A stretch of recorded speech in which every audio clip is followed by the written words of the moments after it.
My time with Espina has taught me that carrying an unreliable weapon is worse than not carrying one at all.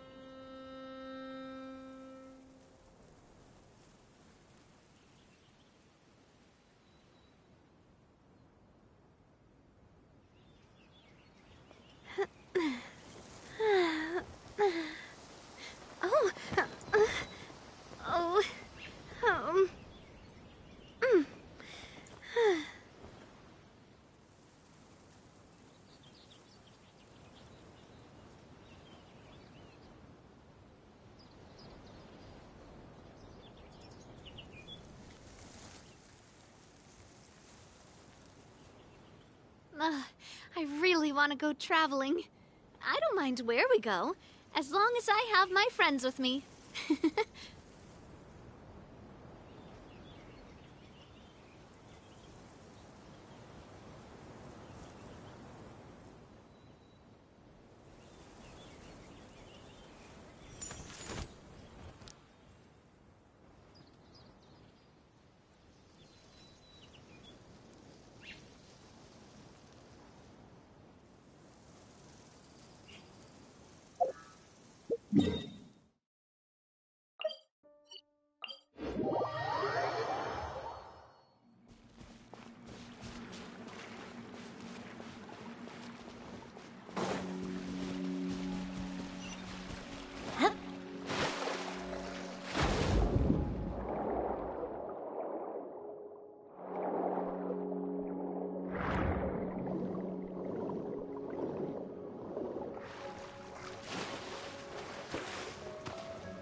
The skies have cleared? What a pity.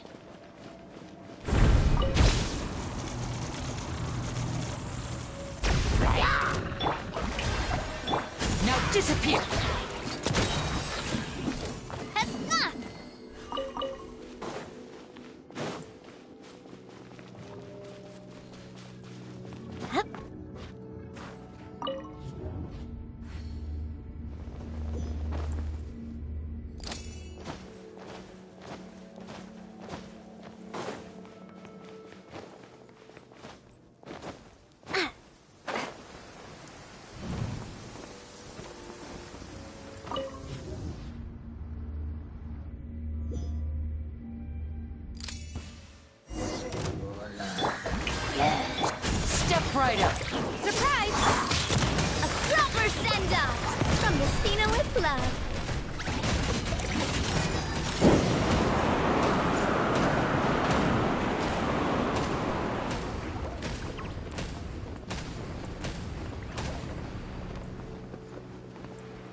on up.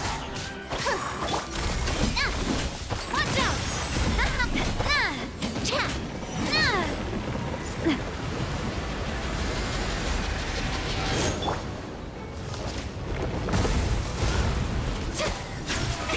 Oh, brilliant! Surprise! And voila! Cue the spotlight. Here comes the finale. Let my name echo in some. Watch out! Hey there! A proper send-off from the Stina with love. Step right up.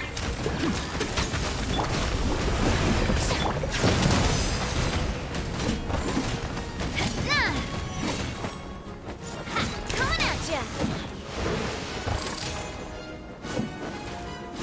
Feeling lucky? Trip on up! May I present the amaze? Hiya! Ha! Attack! Let the world collide! Over here! A round of applause. Coming at ya!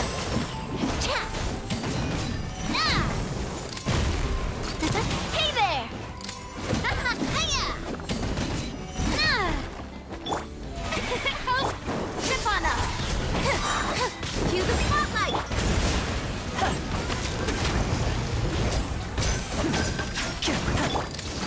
Hey there!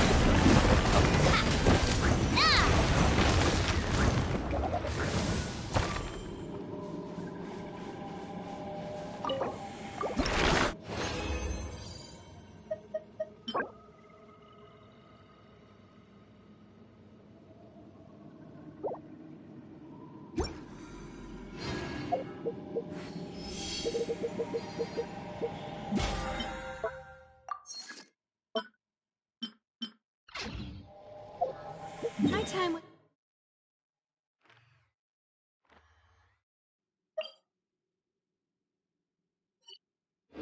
The Spina has taught me that carry...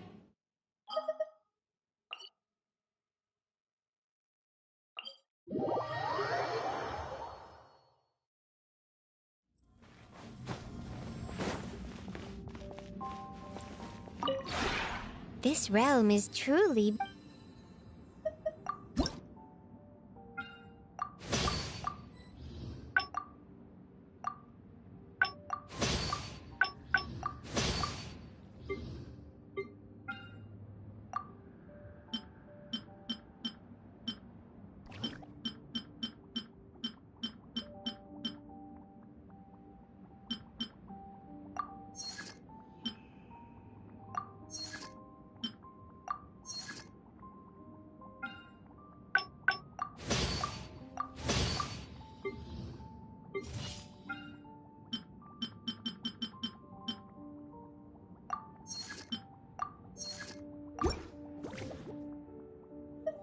If you ever have any questions...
There is no escape. Ariana, let me weave you a verse. Know my sword.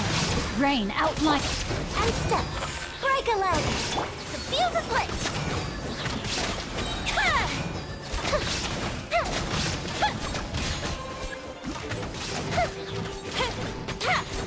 A mystic reprise.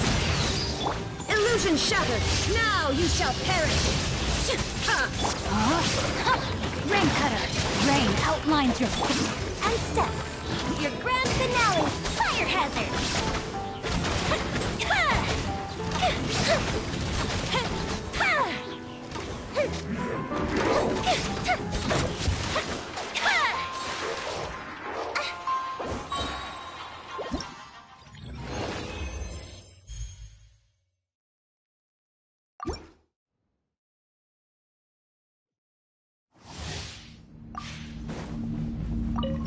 Shine down. Let me weave you a verse. Rain out. Break a leg. And step. The fuse is lit.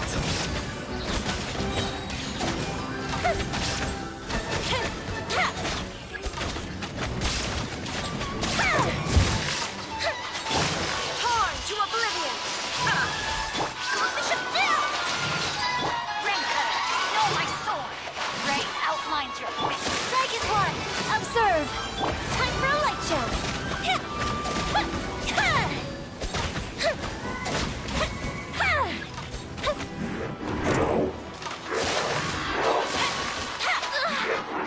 There is no escape.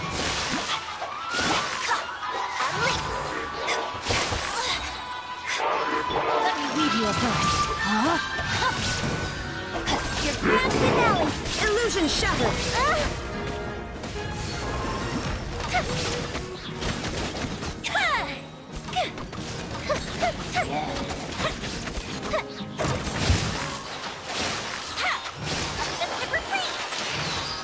There is no escape. Inazuma shines eternal. Know my sword. Observe. Break a leg. Fire hazard.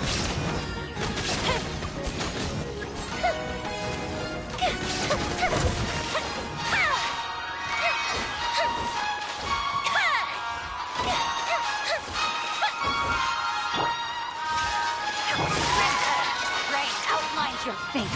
Know my sword. Your grand finale.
show them.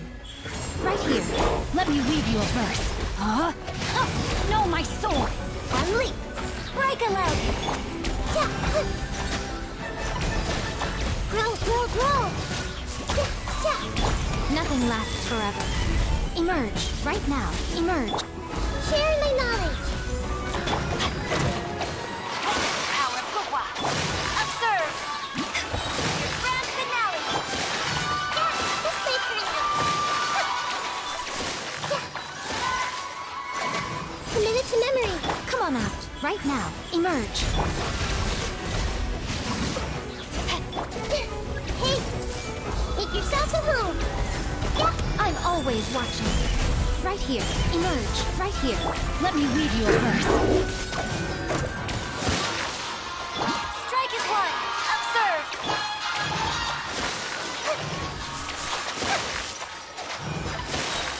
Everyone hold hands.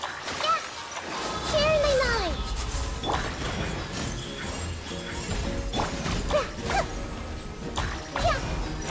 Yeah. Nothing lasts forever. Emerge. Right now. Rain outlines your fate. Witness the power of Gugwa. Know my sword.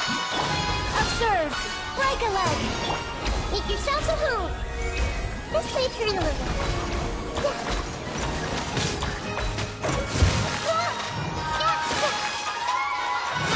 Roll.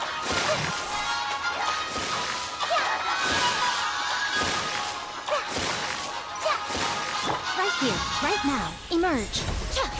Rain outlines your fate. One leap. I'm always watching.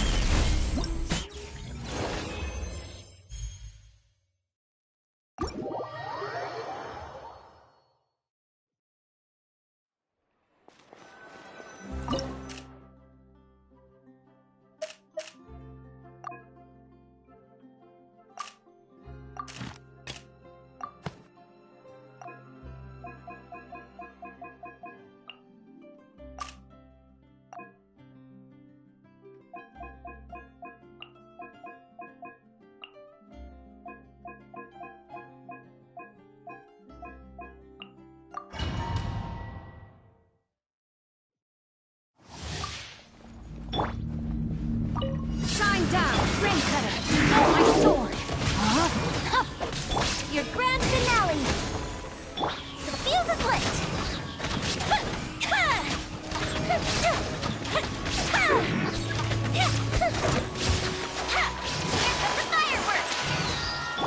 Now you shall perish! There is no escape! Let me weave you a verse. Rain outlines your fate. Strike is one. Time for a light show.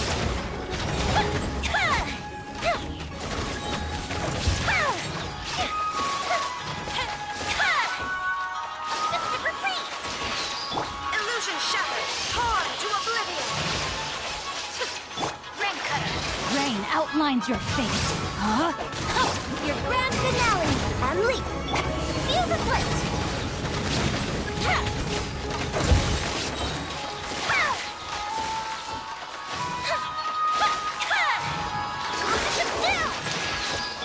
Shine down! Inazuma shines eternal! Witness the power of Gugwa. Rain outlines your fate. Strike is one. And step. Fire hazard.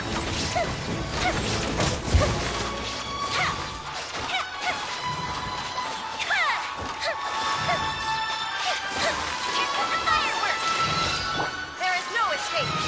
Torn to oblivion! Let me weave you a verse. Know my sword. Rain outlines your fate. Break a leg. Observe.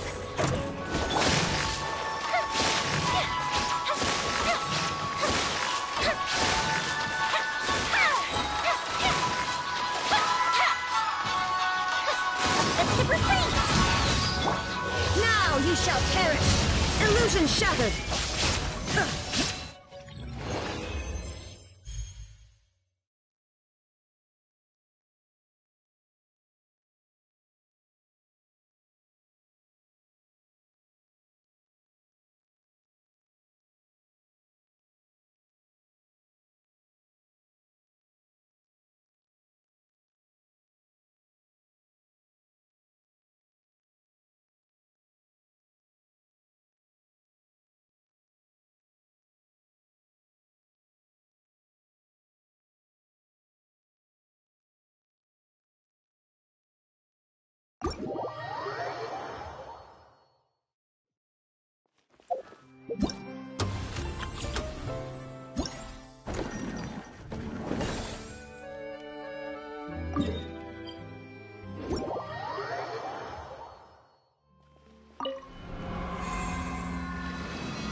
want to go traveling.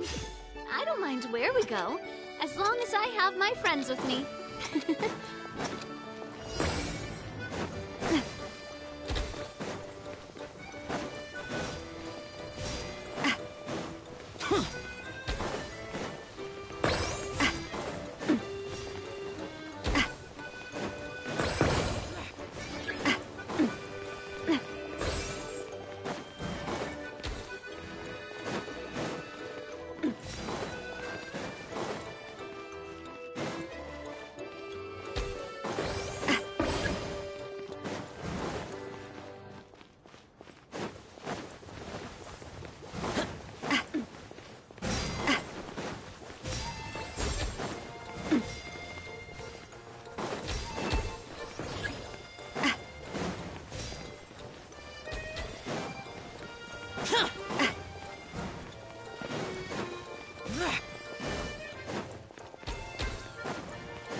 I do.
Following me.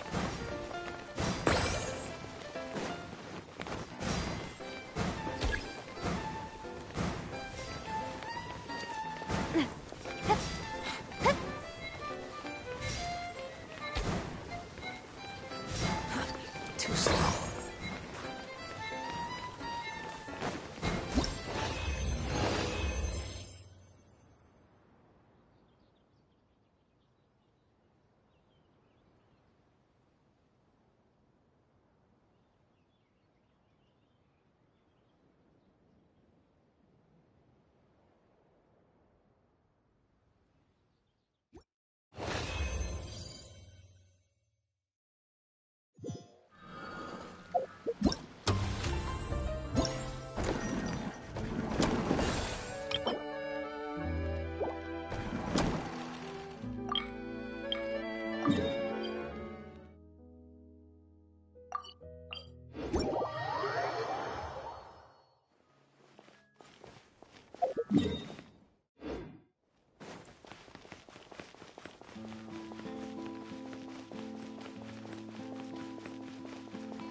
with this finesse.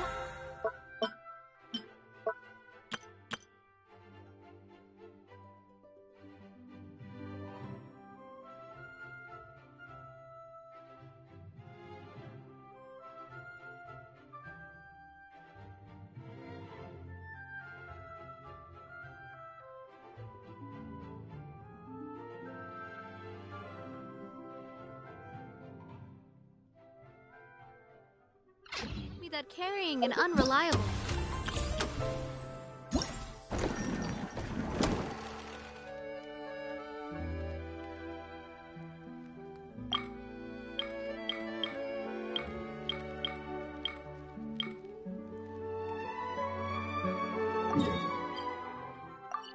Weapon is worse than not carrying one at all.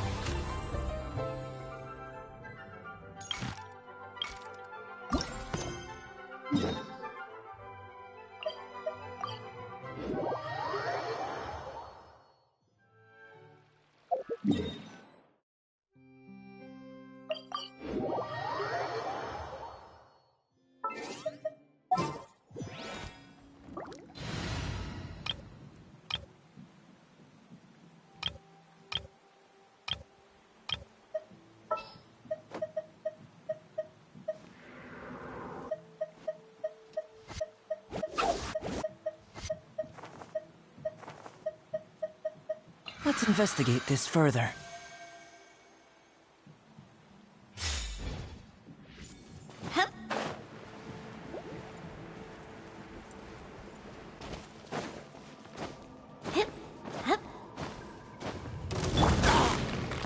Burst forth! Dissipate!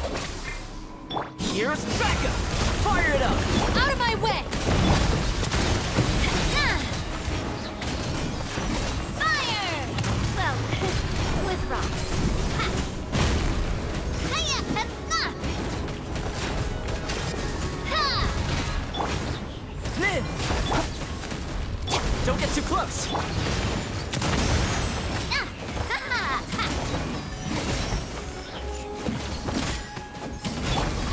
Burst forth! Witness my great undertaking!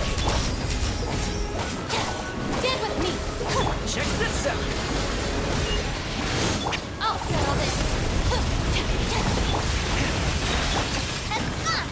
This one's got your name on it! Attack! That's the way! Hiya!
Good morning.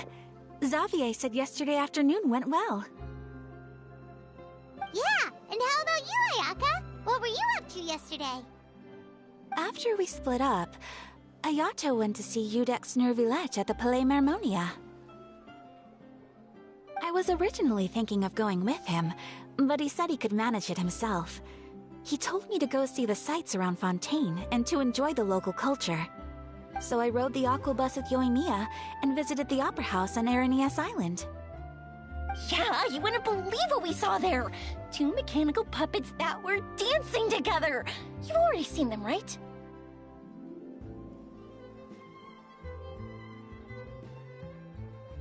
Yeah, those two! Amazing, aren't they? We sat and watched for quite a while. It was mesmerizing, like we could keep watching them forever. Oh, it was the same for us the first time we saw them, too! Afterwards, we went swimming at the beach! Well, diving, to be exact. It was the first time I ever breathed underwater! I held Ayaka's hand and we counted down together. 3, 2, 1, and then splash! We were beneath the waves.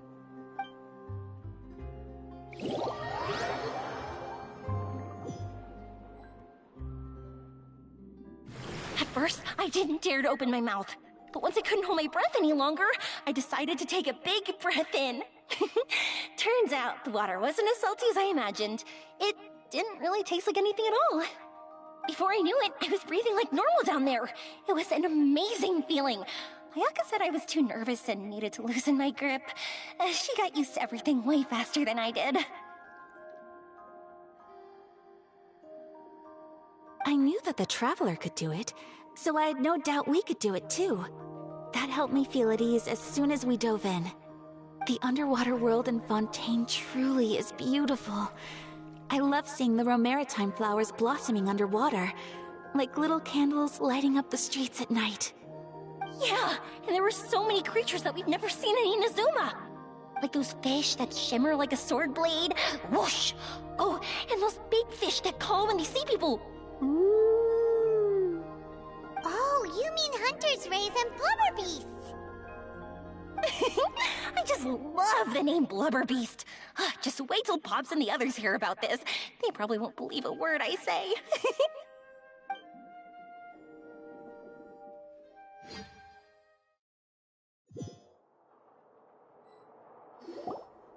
Yoimiya was down there for quite a while. It was dark before we finally rode the aquabus back to the city. I figured she'd want to sleep in today. Yeah, even I was worried that I wouldn't be able to get up. I still felt like I was drifting in the waves when I went to sleep last night. But as soon as I woke up today, I remembered that we'd all be shooting a film together, and I was ready to go. Speaking of the film, where's everybody else? My brother and Xavier were speaking to the restaurant owner about using the place as a filming location. They should be here soon. As for the others, We're here. Please excuse my tardiness. I just finished the Special Patrol's 6-mile morning jog. Wait, 6 miles? I'm so tired. I heard you all chatting, so I decided to come down. I sure could use some of that endless energy everyone else has. Good morning, everyone. Boarding.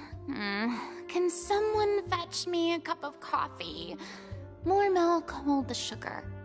Sure, I'd be happy to do that for you. No, you can't go anywhere. Please, have a seat over here so I can get started on your makeup. The last thing I want is coffee stains on my costumes. I can get the coffee. It's the perfect job for an assistant.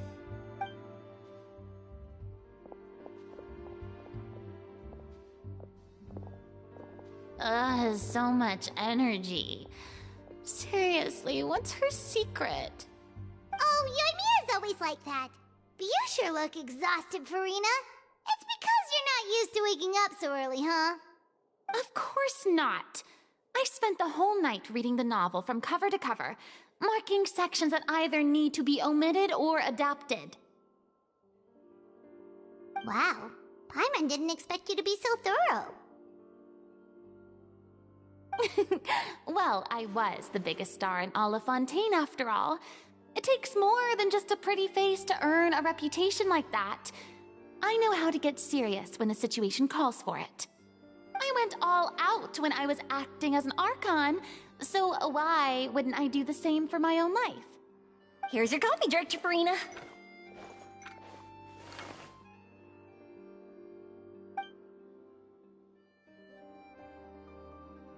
Oh, thank you. The sound of being called director and the aroma of coffee feels almost as refreshing as hearing the birds chirping in the morning. Oh, it seems everyone has managed to arrive on time. We've reached an agreement with the restaurant owner. We are free to use the second floor to shoot our film. Really? That's great! He is really looking forward to our film and hopes that providing his restaurant as a filming location will attract more customers.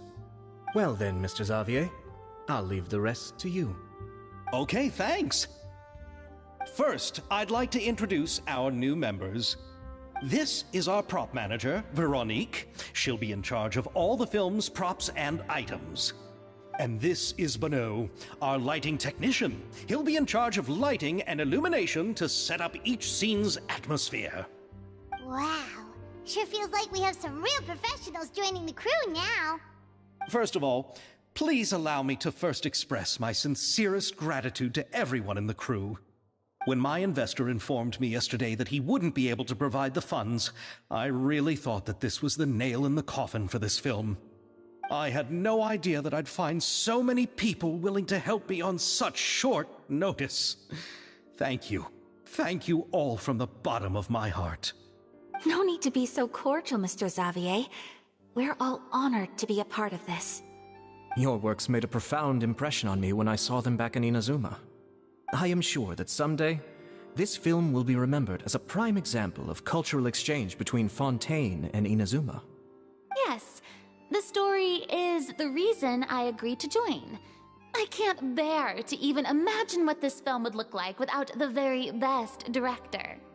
Anyway, I would like to make a promise to everyone that as the producer of this film, I'll do whatever I can to ensure that everything goes as smoothly as possible. This is not just my film. It also embodies the thoughts and feelings of every person here, as well as the endless effort we are about to pour into it. So, without further ado, the Two Musketeers will officially begin filming now! You may take it from here, Director Farina. All right. Listen up, everyone.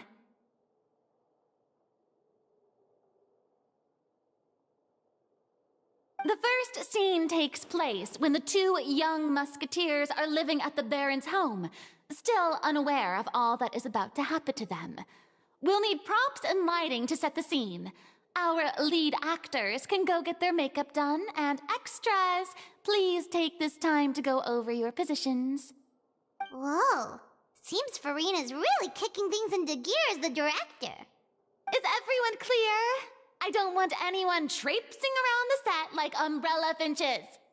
All right, cameras will start rolling as soon as the set is ready. Let's make a film that'll make some serious waves in Fontaine. Not the kind of waves that drown people. I mean, the good kind of waves. Seems like she's still a bit traumatized by that. Anyway, let's go see if there's anything we can do to help.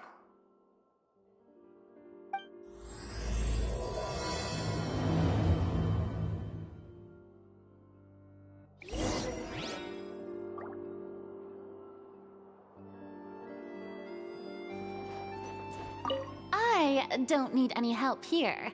Why don't you try asking someone else?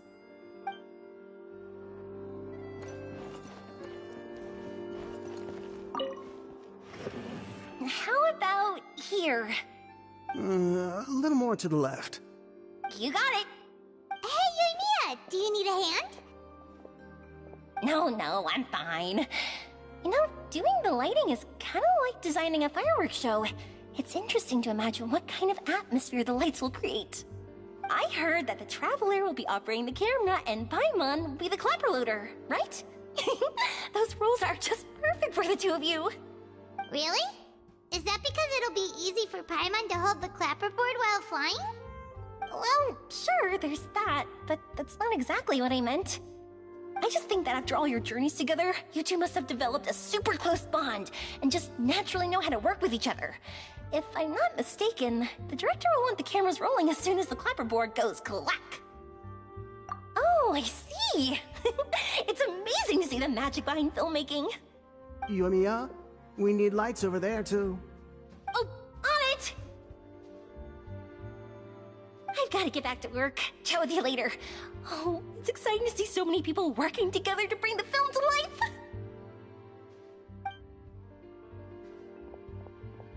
Seems like Yoimiya's really getting into it.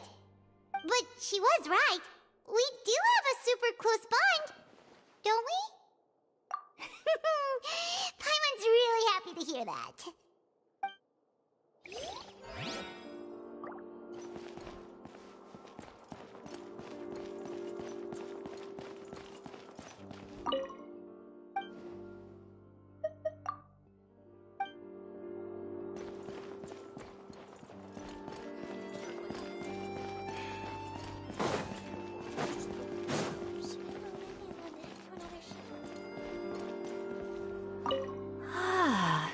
So this is what a musket looks like.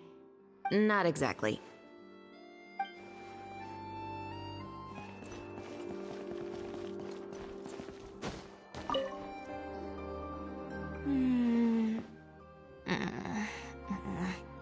Ayaka has mentioned you to me before. She said that you two were great friends when you were kids. No talking. I'm thinking about how to do your eyeshadow. Ah, yes. To help me really look the part. To achieve a more young and naive look for this scene. Are you saying the wrinkles around my eyes are too deep? You just have too much of a calculating look in your eyes. You sure don't mince your words. It seems you really haven't changed much. Quiet.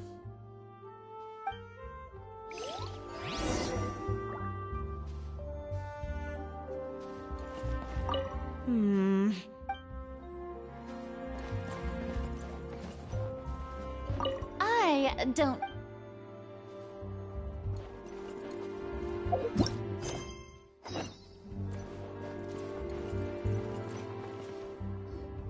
So, this is a real musket? No, it's just a prop weapon. Not bad. Have you seen a real musket before? Only in books and newspapers. I made this one based on the relative shape and proportions I saw in reference images. When we're filming, some special gunpowder will be applied around the muzzle, which will help create the flash and smoke effects of a real gun being fired. Which means it'll be up to the actors to portray the recoil. That's right. The sound effects for gunshots will also be added in post-production. Thank you, Veronique. I think I know where to start now. However, the musket's gears and firing pin could still use some work. Adding some wear on the metallic components will make them appear more realistic. Also, be sure to rub the muskets with some oil each time before we start shooting. That'll give the impression that the firearms have been well maintained. Good point. You seem to know a lot, Miss Chevres. I assume you use these types of firearms on a regular basis? Yes, I perform routine maintenance on my weapons every day. Just like we as people need to eat and sleep, muskets need to be cleaned and maintained. I also perform similar care for my sword every day, and familiarize myself with its shape and weight, to the point where it feels like a natural extension of my body. Yes, this way, our weapons will never betray us in the heat of battle. Yes, well said. It seems we have the same philosophy on this topic. Oh, sounds like they found a common interest to talk about. Though these props differ from the muskets I use, I can still give you some pointers. Good. I look forward to your instruction. First and foremost, never point the weapon at anyone, regardless of whether it's a real or prop weapon or whether you're holding it or it's on the table. This holds for any time when you're not actively engaging an enemy. Okay, understood. When aiming the musket, extend your arm so that it's level with your shoulder, and use your eye to look down the weapon's sights. Like this? Not bad. Now, try saying your lines. This is the end of the road for you. Good. Now turn your body a little. That way, you'll give your enemy less of a target to work with. And relax your shoulders. Here, allow me to demonstrate. This is the end of the road for you. Huh.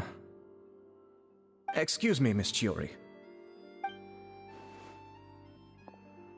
Director Farina, there's something I wish to discuss with you. Oh? What is it? Like this? Yes, much better. What do you think? I do see your point. But are you sure you wish to do this? I believe it would be most fitting. Well, if you insist. All right, I understand. Miss Ayaka, Miss Chevres, could the two of you please come over here? Huh? What's going on? Are we gonna start filming now? Let's go see. What is it? I have a question for you, Miss Chevres. Would you be willing to play the role of a musketeer? What? To clarify, I would like to turn over my role to Miss Chevres. But brother... Don't worry, Ayaka. I actually view this as a good thing. I was becoming troubled trying to set aside some time to speak to the staff at the Palais Mermonia. I would like to have some conversations about the cultural exchange between our two countries, and I've heard that the bureaucratic process here can get rather complicated. Now, I will be able to focus on my work. Besides, you also know that I'm not really one for public performances. Are you really sure? From a director's point of view, I also felt like the relationship between the two musketeers in the original story could be improved. The older brother in the story plays the lead role with his overbearing character, but this causes his character to overshadow that of his sister, and the theme of the two supporting and relying on each other isn't conveyed very well. But if we were to change the siblings to two sisters of a similar age, then that aspect of the story might come through more clearly. Also, I've seen you instructing Ayaka. That cold and dignified personality is exactly what we need for the older musketeer. Of course, even with all these insights, the decision should still be made by Miss Chevres. Chevres mentioned that she really likes the story, right? Paimon bets that she'll take the role.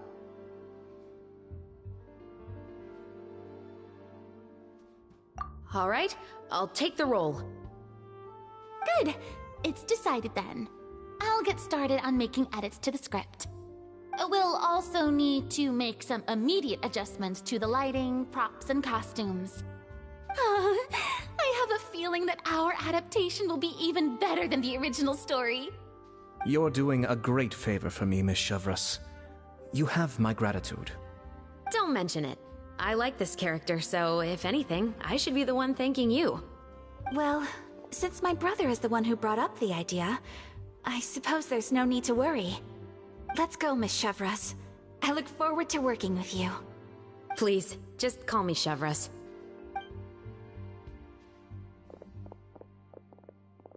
Seems like you're really going out of your way to solve the problem I was having with your makeup. Surely you jest, Chiori. I assure you that I was mostly motivated by a desire to spend more time on formal business. Oh, come on. You really think I'd buy that? According to what I've heard from Ayaka, her brother is someone who can juggle 10 different matters at the same time. I'm sure you have other reasons for backing out. Perhaps. Ayaka always said she wanted to go out and see more of the world, just like the Traveler. But I feel that she needs not only to see other nations, but also to make some different kinds of friends. I think it would be harder for her to make new connections with me constantly by her side. I would like to give her some space. Alright, go on. Spoil her some more. Ayato! It's too bad you're stepping down from the role. Paimon really wanted to see you act as a musketeer. No need to poke fun at me. I'd wager that you also felt that I wasn't the best candidate for the role. It's a little hard for Paimon to imagine you saying those lines. Yes, I've made an appointment to meet some people from the Palais Mermonia. Now, I will have some more time to prepare. Traveler, get the camera ready. Paimon, get the clapperboard. Actors, to your positions. We're about to start shooting the first scene. Go on now. And please take good care of Ayaka. Yep, don't worry. Thank you. I look forward to seeing the film when it's finished. All right. Now that we're all here, let me help set the scene for everyone. The first scene takes place when our two main characters are still living at the Baron's estate. They've been ostracized and verbally abused by others in the household, but they still have no idea why. We want to capture how naive and innocent they are, despite their pain. Chevris will be playing the role of the older sister, Tulip, and Ayaka will be the younger sister, Iris. Be sure to get close-ups of the main characters at the right moment. Silence on the set! Lights! Camera! Action! Let's go! Tulip, Mother's been out for quite a while now. Perhaps she went to pick some flowers on the way home. You know how she loves flowers. Iris, Tulip! I'm home! Mother! You were out for so long, we were beginning to worry about you. I'm sorry, but I'm back now, safe and sound. Here, I brought your favorite treat, apple turnovers.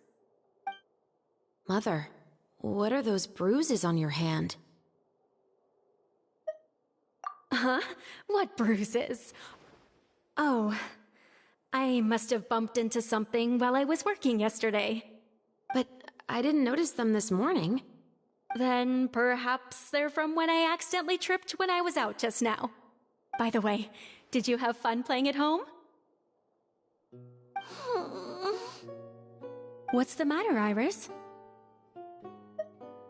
Well, we've realized that no one really wants to play with us. They even took Iris's doll and spat at us. And they even called us names. They said we were... Shh! It's all right, don't worry. Girls, listen to me. It doesn't matter what anyone says. Don't listen to them.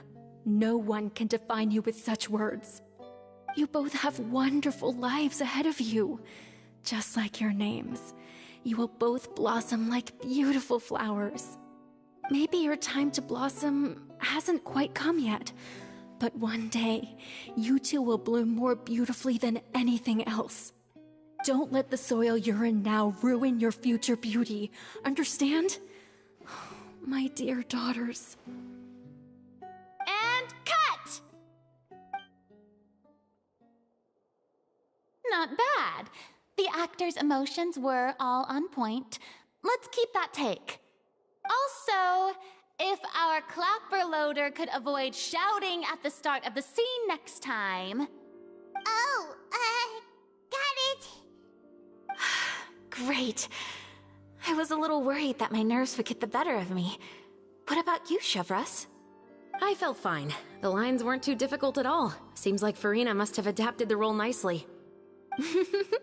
You two were great. I couldn't tell it was your first time acting in a film. You should have more confidence. Thank you for your encouragement. Positions, everyone! We'll move on to the next scene after we try a few more camera angles.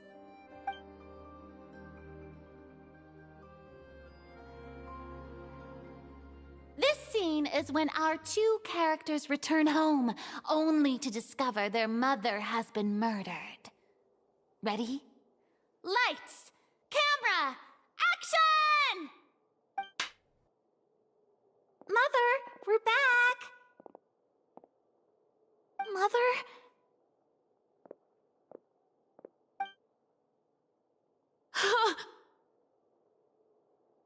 What's wrong, Tulip? Iris, stay away! Huh? Why? What's... Mother! Mother... She's... Huh? There's poison in this cup. Huh? I could have sworn I've seen this kind of cup before. Those aristocrats. They didn't even try to cover up their actions.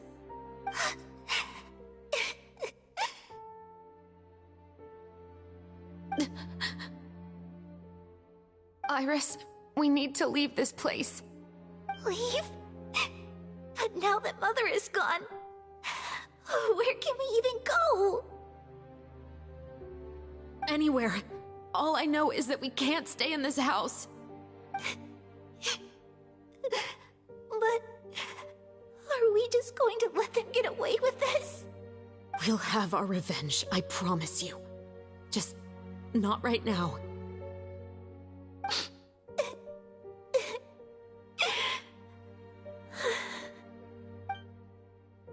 Come on, let's go.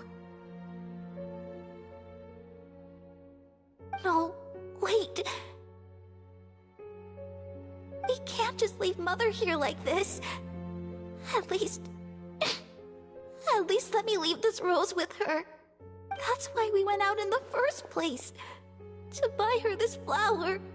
All right. Goodbye, Mother.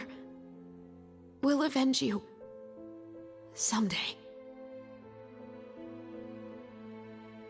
And cut! Beautiful! Great performance! Oh my, you're so amazing, Ayaka! And were those real tears I saw? How did you do it? I was surprised too. Thank you for the kind compliments. Actually, as soon as Director Farina said action, I told myself not to think about anything. I just felt the weight of the moment and became the character. It's quite similar to practicing the art of the sword. You clear your mind and focus only on what's happening in front of you. Ayaka's performance was amazing. Have I discovered an acting prodigy? Pipe down, everyone! We need to move on to the next scene!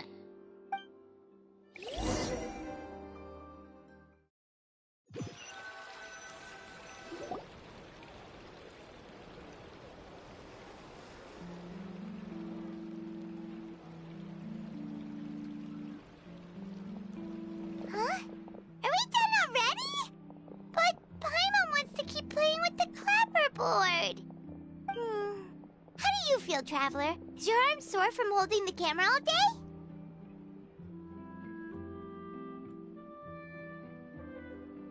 Good work, you two.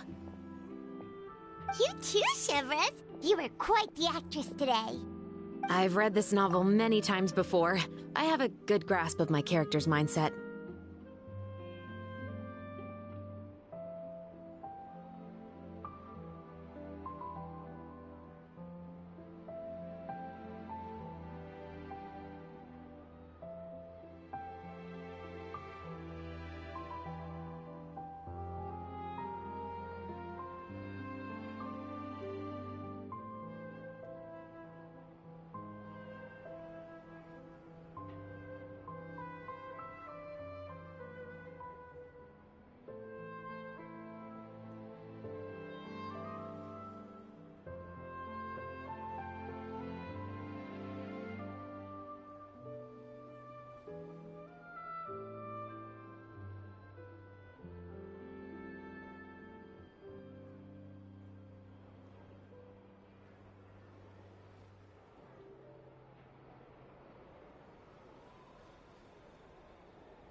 Anyway, do you remember my request from yesterday?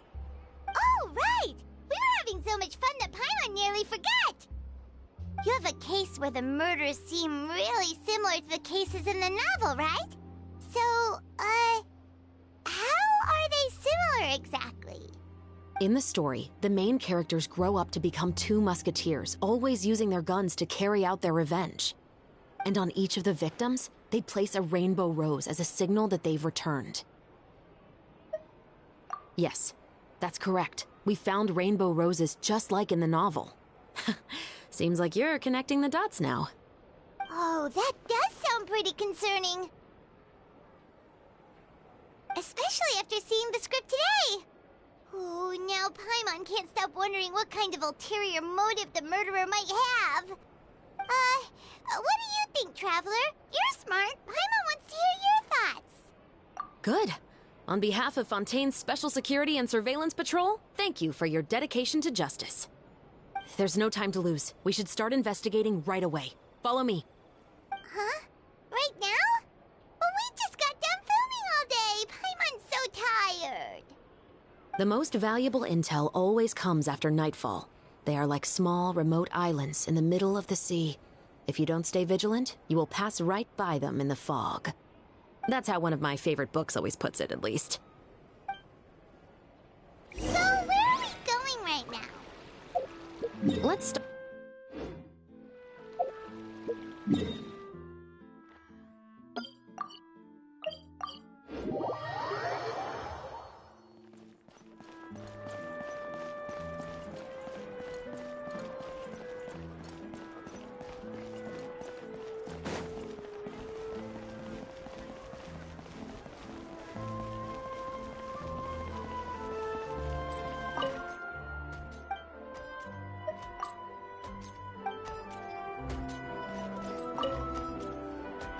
Welcome to LeChaux's Clockwork Workshop. How can I help you? Hello. I'd like to know if anyone has purchased some special components lately. Special components? Sorry, could you be more specific? I mean the kind of components that aren't typically used for clockwork toys, but for firearms. Huh? For firearms? No, we don't sell those sort of things here. Don't misunderstand. I'm not here to cause any trouble. We are merely investigating a case, and we're hoping that you could cooperate. Well, to be completely honest, I'm not even sure what kind of components that would entail. Has anyone ever purchased components here as an individual rather than on behalf of an organization? We have a lot of customers who buy toys, but those who buy components are all regular customers who buy in bulk on behalf of their organization. Is that so?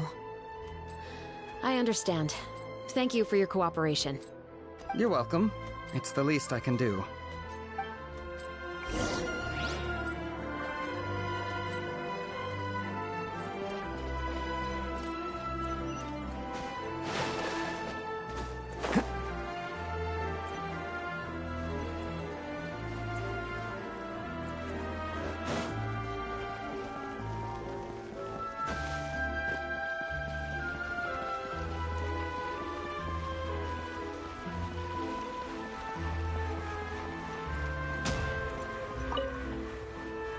Oh, hey, Chevreuse.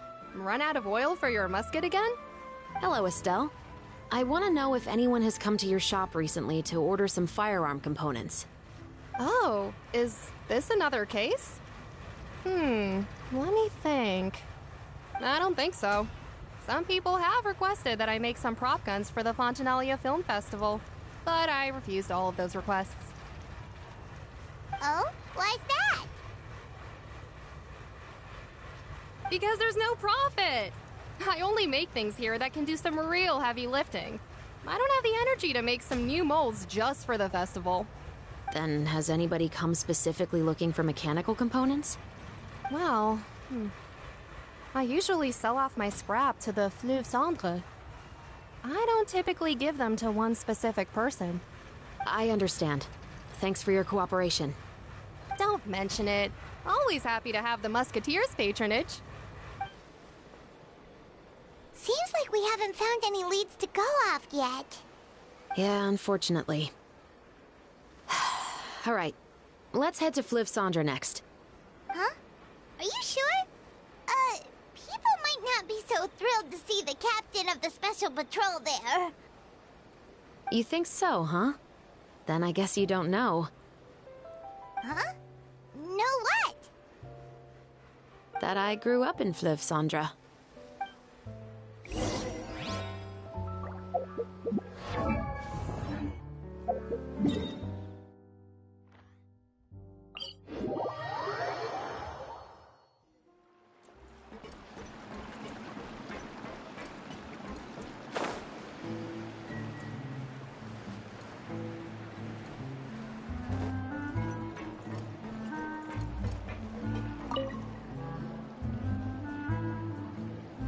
It's been a while, Tetro.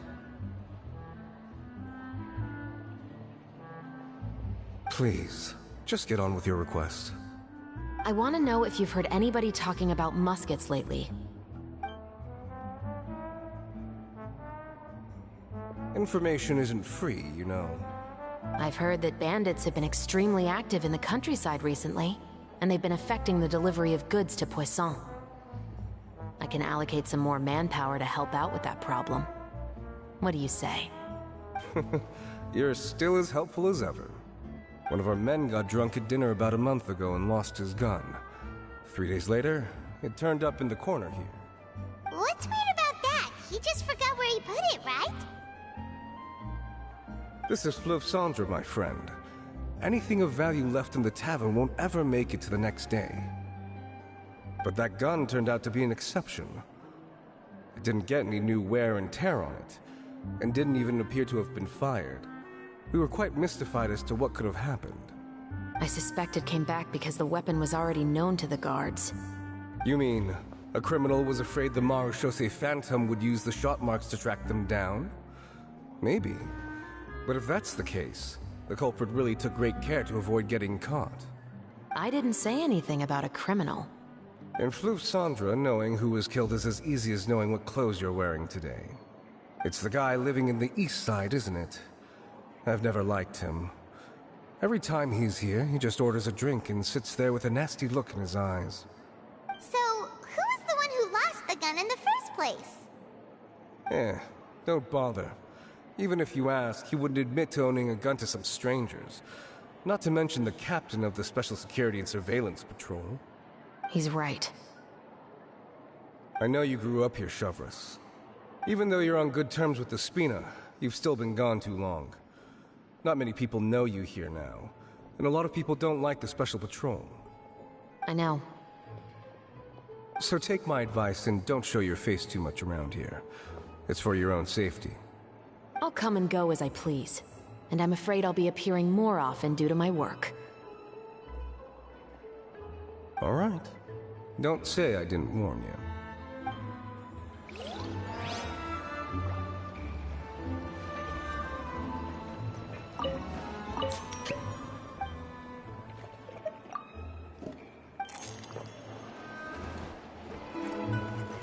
Finally on the right path. Adventuring underground is way more fun than I thought.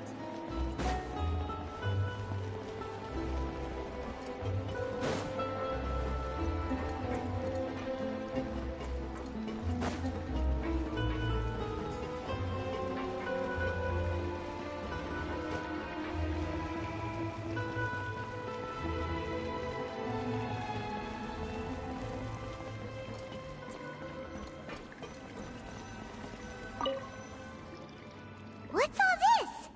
Some broken planks and barrels, as well as some liquor bottles? Yes, but have a closer look, Paimon. Even though somebody has purposefully tried to clean them up, these are obviously marks from musket bullets. In other words, someone was here trying to improve their shot. They were using the barrels and bottles for target practice. Could it have been the killer? Your guess is as good as mine. Although many people at Fleuve Sandra own guns, few hide the fact from others. And even fewer would go to such lengths to hide markings from practice shots. Anyway, let's go. There might be more to this.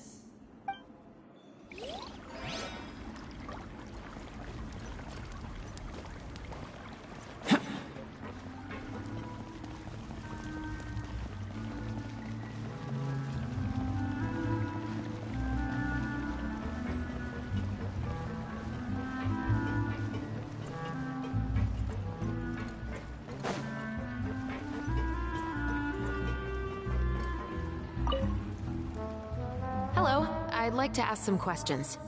I don't know anything. Don't worry, I'm not here to arrest anybody. You say that now. It's the truth. Here, take this as my guarantee. Wait, did Paimon just see what she thinks she saw? Is the captain of the special patrol bribing a citizen? Seems you're different from the other guards. What do you want to know?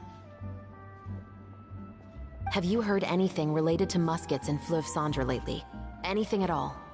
Muskets, huh? All I know is that about 2 weeks ago, we started hearing some loud noises at night. So loud that it's been waking me up. Were they gunshots? Possibly. It's hard to tell around here. Someone's house collapsing, a pipe exploding somewhere, it's all the same. But the noises I'm talking about definitely happened after I fell asleep. Do you know where the noises were coming from? I don't remember clearly. Is it that you don't remember, or that you need to think about it some more? You tell me.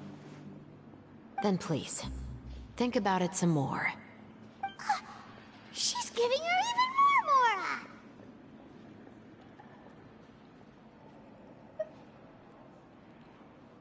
The noises came from the end of the Southern Waterway. I came out and had a look for myself when I wasn't sleeping well, but I didn't dare get too close. That's all I know. All right, I'll take your word for it. Thanks for the pâte de fruits.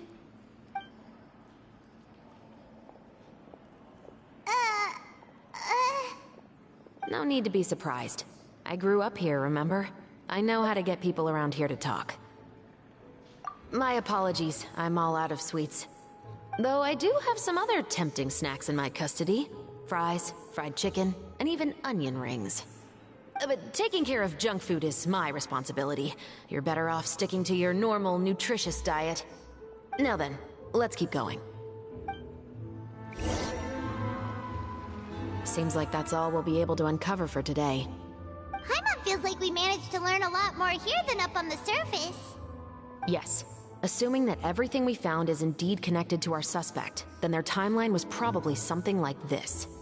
A month ago, our suspect found a gun and took it home to disassemble it. Once he'd figured out its mechanics, he brought it back. In the following weeks, he used some parts to create his own makeshift musket, and took it to the Fleuve Cendre for target practice.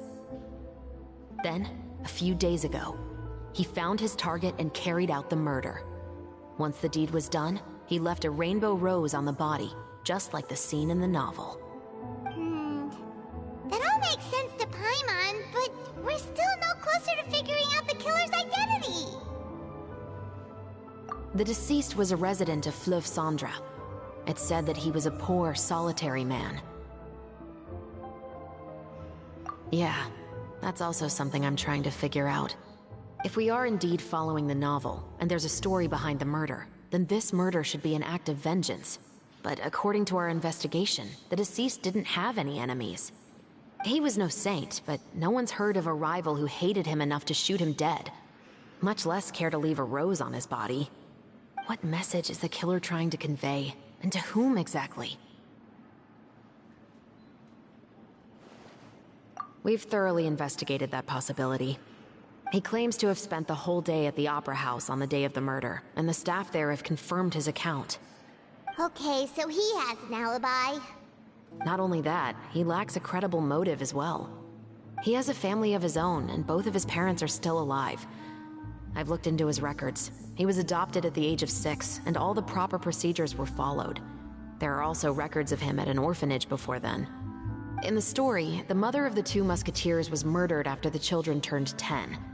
Of course, he could have changed the children's ages, but I don't want to assume anything without evidence. More importantly, I've also had a chat with him in person. He didn't seem like the kind of person who would pull the trigger to kill a man. Then, what should we do now? We have all this new information, but it doesn't help us move forward. Investigations take time. I didn't expect us to catch the culprit in just a single day. How about this? Let's spend the next few days filming with the crew. We can continue the investigation once we're done with the film. I'm sure that given time, new leads will present themselves. Wait, but weren't you saying Intel is like small, remote islands in the middle of the sea just a moment ago? Wouldn't you just just miss them if you were to stop looking? Ah, but the book had more than one reference to the islands, Paimon. Oh? What else did it say then? As long as you spend enough time sailing through the fog, you'll eventually come across an island.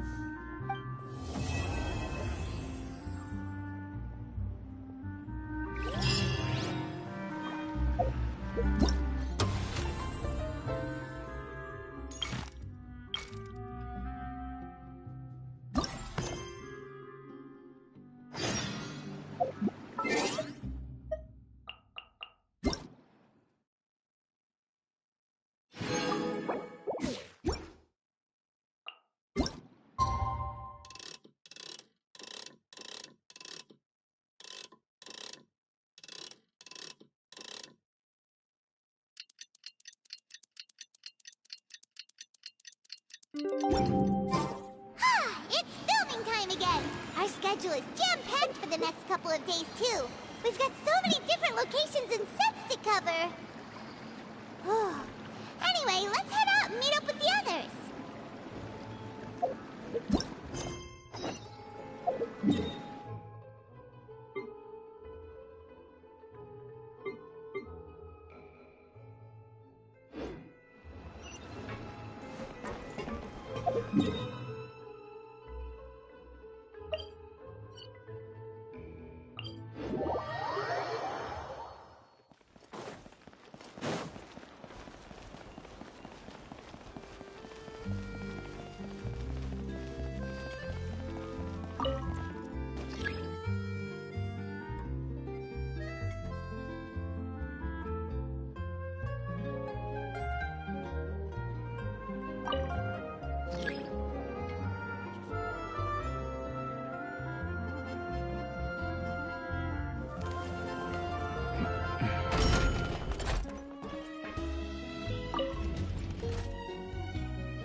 Everyone, we're looking to wrap with our two main ladies today.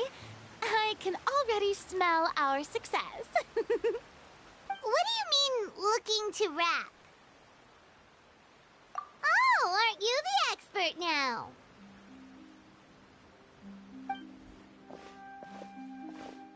This upcoming scene is the two musketeers' final confrontation with the Baron. There will be quite a bit of action, but no choreography beyond what we've already rehearsed. Anyway, get ready.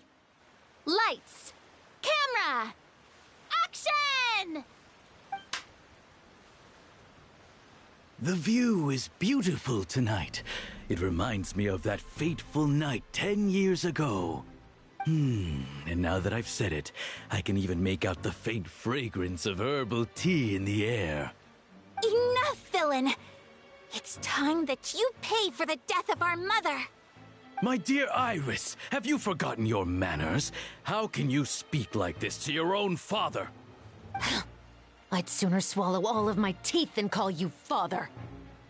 What did I expect? Seems the daughters have turned out to be just as obstinate as their foolish mother. In this world, mora and status is everything. She thought she could blackmail me using her children and force me to grant her recognition and concessions? Ah, how naive can a woman be? Mother never asked a single thing of you. All she wished was for us to live a peaceful life, just like the others. It was you who personally brewed the poison of prejudice and sent Mother to her death. Compared to that deadly poison, the 2 bullets that will soon pierce through your heart will be like sweet mercy. And that's exactly why I said you're just as naive as her. Did you really think 2 muskets would be enough to defeat me? So let's see. What is stronger? Mora and power, or the 2 muskets in your hands? Get them! Tulip! There are too many of them! It'll be okay. We'll cover each other, Iris. And Mother will be watching over us, too.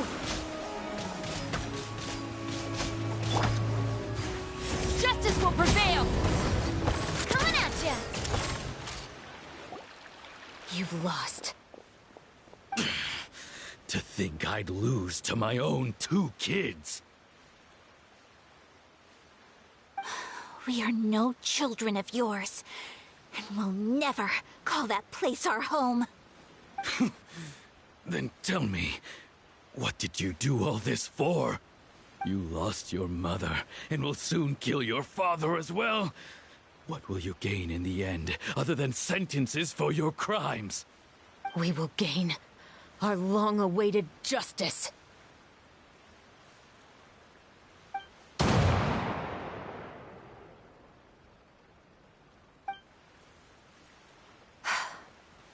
It's over.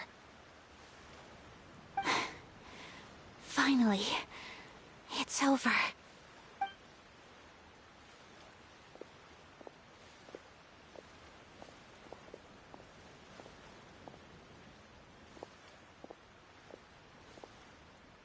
So, where will you go now, Tulip?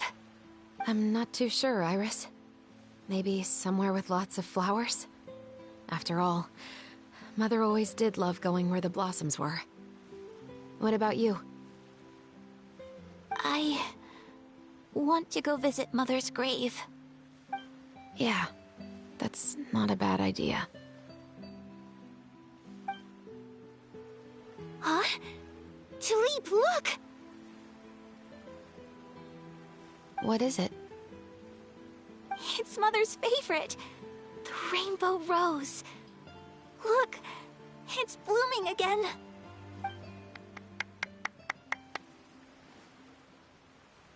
Excellent! That was beyond mesmerizing. Even I didn't expect this scene to go so well. And we got it in a single take. All right, everyone. We've got a wrap for Tulip and Iris. Congratulations, Ayaka and Chevrolet! Thank you. I didn't expect our parts to wrap so quickly. I wish I could savor the experience for just a bit longer. Paimon totally understands. Paimon's not ready to say goodbye to the clapperboard either. Filming has really been a lot of fun. You were great too, Chevrolet. The way you said, long-awaited justice. It gave Paimon chills. That is indeed my favorite line in the whole book. I still remember trying to act it out in my room the first few times I read it. Whoa, Paimon would have never guessed you're that type. Who doesn't like stories where the guilty are punished and justice prevails over evil? Don't forget, I'm the captain of the Special Security and Surveillance Patrol. Captain, I have something urgent to report. Please excuse me, everyone. I'll be back in just a moment. It's okay, don't worry about us.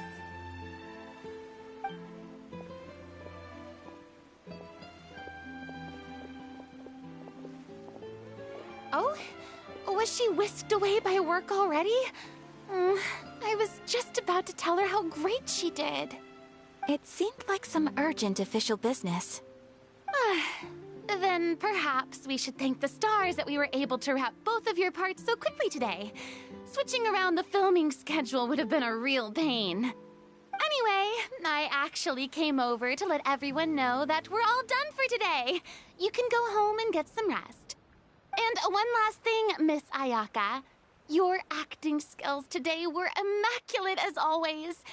Are you sure you won't consider taking up full-time acting? See, I just happen to know this great troupe that's still looking for a lead actress. Thank you for your kind words, Director Farina. Unfortunately, there are still many matters that I have to take care of back home at the Yashiro Commission. I cannot remain in Fontaine to pursue an acting career. Nevertheless, I will make sure to treasure this incredible opportunity in my heart. Oh, that's a shame. But I understand. Just let me know if you ever change your mind. I believe it's also about time for me to take my leave. But hopefully I'll see you on set over the next few days. Even though my part's wrapped, I'd still like to swing by and help out the crew. See you tomorrow, Traveler and Paimon. Yep, see you tomorrow! Well, what should we do next? Maybe we'll go investigate the case some more with Chevres today. Traveler, Paimon, please come with me. Huh? Where are we going? You could say that our ship has finally chanced upon one of those small, remote islands of intel.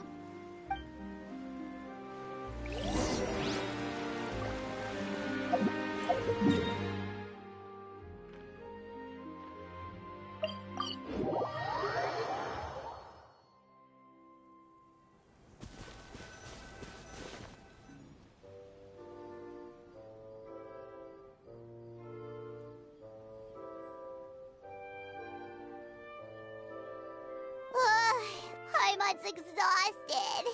Paimon definitely didn't expect having to float this far after a full day of filming. So, Chevres, why did you take us here? Affirmative.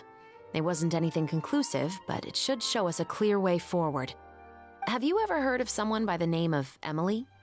Oh, you mean that famous perfumer? She's a good friend of mine. She's lent me her aid several times in the past to resolve some difficult cases. After I discovered the rainbow rose at the scene of the murder, I sent it to her. After all, she's probably the foremost expert on flowers and scents in all of Fontaine. And then? There was nothing remarkable about the flower or the trace amounts of soil left on it. But according to Emily, the rainbow rose left by the killer was derived from a very rare cultivar. Huh. Paimon didn't know that there were different varieties of rainbow rose. Paimon just thought they grew everywhere in the wild. Flowers that are deliberately cultivated will always show some different features from those that bloom in the wild. We already knew that the rose left at the scene belonged to a special cultivar, but with Emily's expertise, we were able to pinpoint the place where it was first picked from. Oh, Paimon gets it now. So whoever first planted that rainbow rose was probably the killer! Precisely. And after we checked what we learned against some sales records from the past, we discovered that there's only one person in all of Fontaine who could grow and sell this specific cultivar. Really? And who is it? It's the novelist. But didn't you say he had an alibi? To be clear, I haven't changed my mind about him. I still don't think he was the one who pulled the trigger. However, that doesn't mean the true culprit never visited him at his home or never purchased a rainbow rose from his garden. Whatever the case, we will have to confirm a number of things with him. So you mean the next place we need to go is... Yes, we're going to pay him a visit at his home.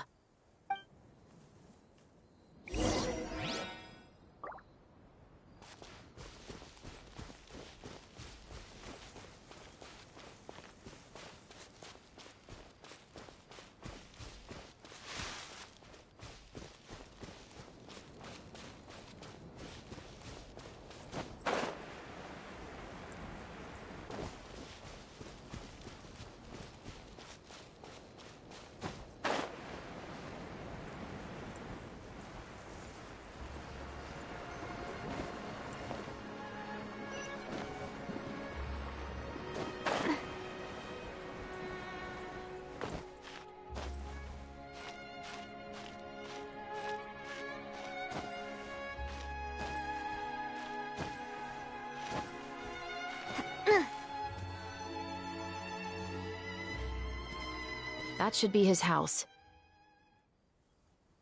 There are so many Gardamex stationed around the place. That's pretty unusual, right? According to what he told me last time we spoke, he hired them so he won't be harassed or disturbed. Huh. So there are a lot of flowers in his garden, but Paimon doesn't think we'll be able to pick one without alerting the Gardamex. Right. Which is exactly why I think there has to be a special connection between him and the killer. So, should we knock? Just wait here for now. I'd like to take care of a number of those Gardamex first. But they're so far away. How are you planning to do that? Don't forget, Paimon, I'm actually the real-life captain of the Musketeers.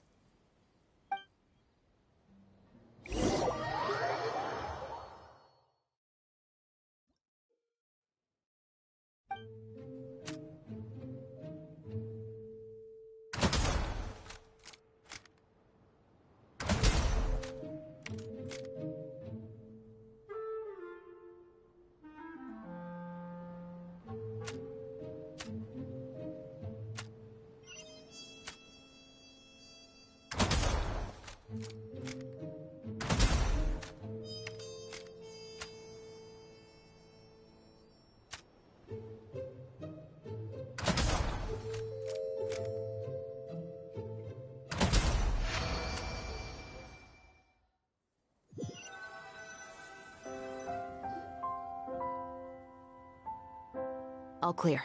Let's go. Wait!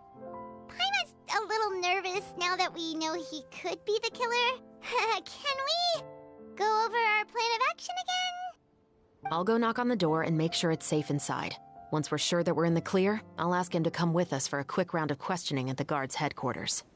But can't we just arrest him? We still have no evidence that he's the killer, or that he lent the killer any direct aid. Still, it would be appreciated if you could pick a rainbow rose from his garden for me while I'm talking to him. It'll help the Marachose Phantom confirm Emily's theory. Sure, no problem. Just be careful, Chevreuse.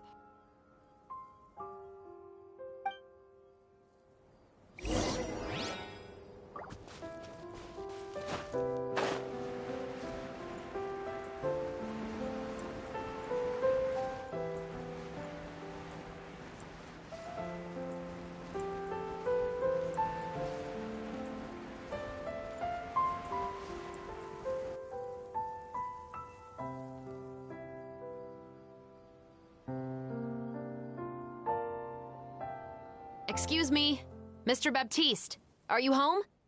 Who could it be at this hour? Oh, it's you, Officer Chevreuse. Would you mind accompanying me to the guard's headquarters, Mr. Baptiste? We would like to ask you some questions about a case. Oh, is it still regarding the murder case from before? I cannot confirm or deny that at this time. So it is then. Listen, I need you to come with me, Mr. Baptiste. Miss Chevreuse, I'll save you the trouble. Oh, and you two over there? There's no need for you to pick my flowers either. It's not time for them to bloom yet. Oh! Okay.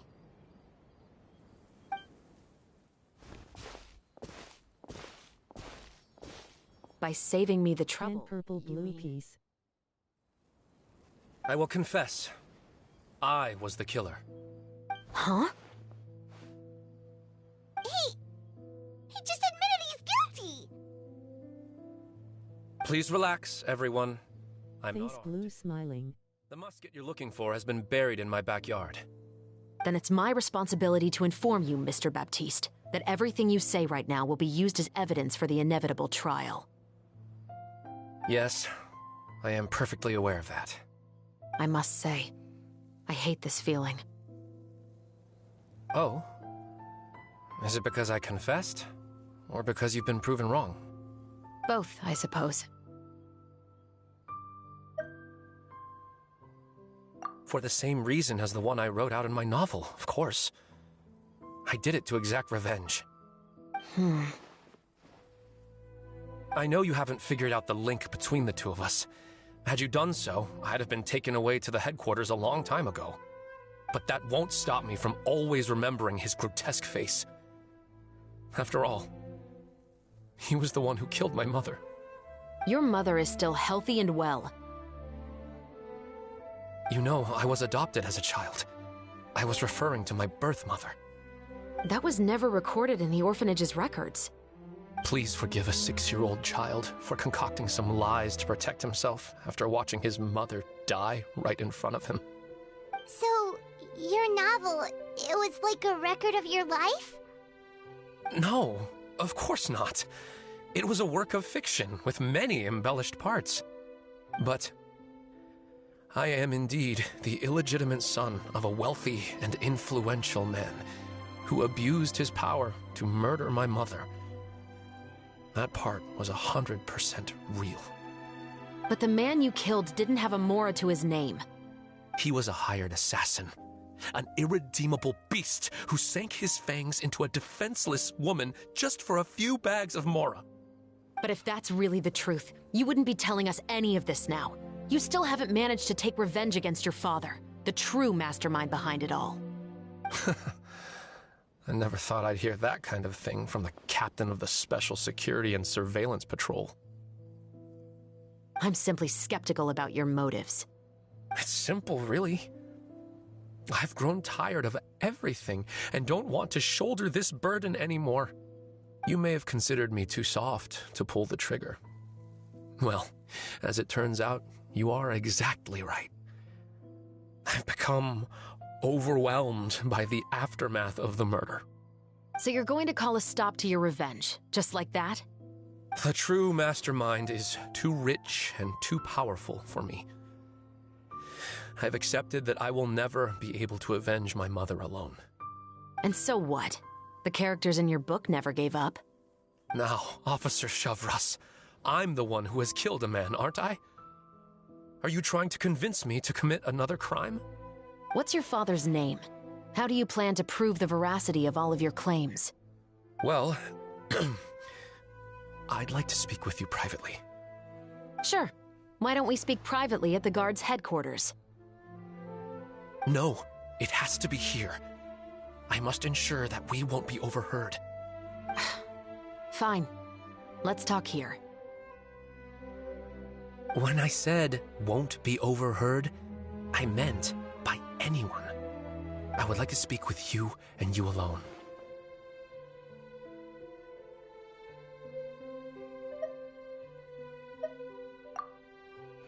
Thanks. I appreciate it. Please stay safe, Shavras.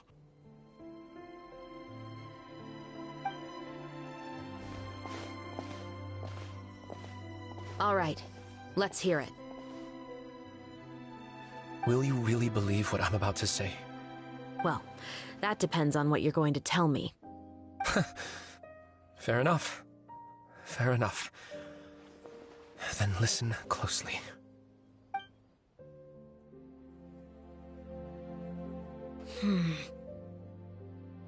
So that's how it's all connected. So, it seems you believe me after all. Do you want me to go public with this? No, of course not. At least, not right now. Then why did you bother telling me? You've read my work. What do you think? Even if you were to go public with all of this right now, he'd simply deny everything. It's been too long. Almost 20 years. Anything that could be used as evidence has long faded away. Even if there might have been a solitary island of truth once upon a time, it has long sunk beneath the waves by now. Justice will never find him. Not if you don't try. I know that as the captain of the Special Security and Surveillance Patrol, you will always stand on the side of justice. But do you really think a cushy life in prison really constitutes justice for him? I bet he could lead an extremely comfortable life in the fortress of Meripede. What are you trying to say? I've been observing you from a distance. Your portrayal of the musketeer was exquisite. Pull the trigger of justice against him. Let the villain get what he deserves. You want me to let you go so you may complete your revenge? No, Officer Shavras. I know that would be impossible. No. What I'd like is for you to perform the deed on my behalf. Oh, Shavras sure is taking her time. What could they be talking about anyway? Oh, Paimon's worried. What if he decided to attack her? Oh, you do have a point. Still, do you have any idea who the rich person might be? And why the novelist doesn't want us to hear what he's saying to Shavras? Sorry to keep you waiting, you two. Hey, how did your talk go? I've already sent someone to escort Baptiste back to the headquarters for questioning. He wasn't lying about the musket. It was indeed buried in his backyard. But what about the name? Did he tell you the name of the rich guy? Yes, he did. But for now, I have to return to the Special Patrol. There are still a few loose ends I need to tie up. I'll probably be quite busy over the next few days, so apologies if you don't see me on set. All right, Paimon understands if you can't tell us everything you know. We'll just keep an eye on the Steambird then. Actually, there's still something else I need your help with.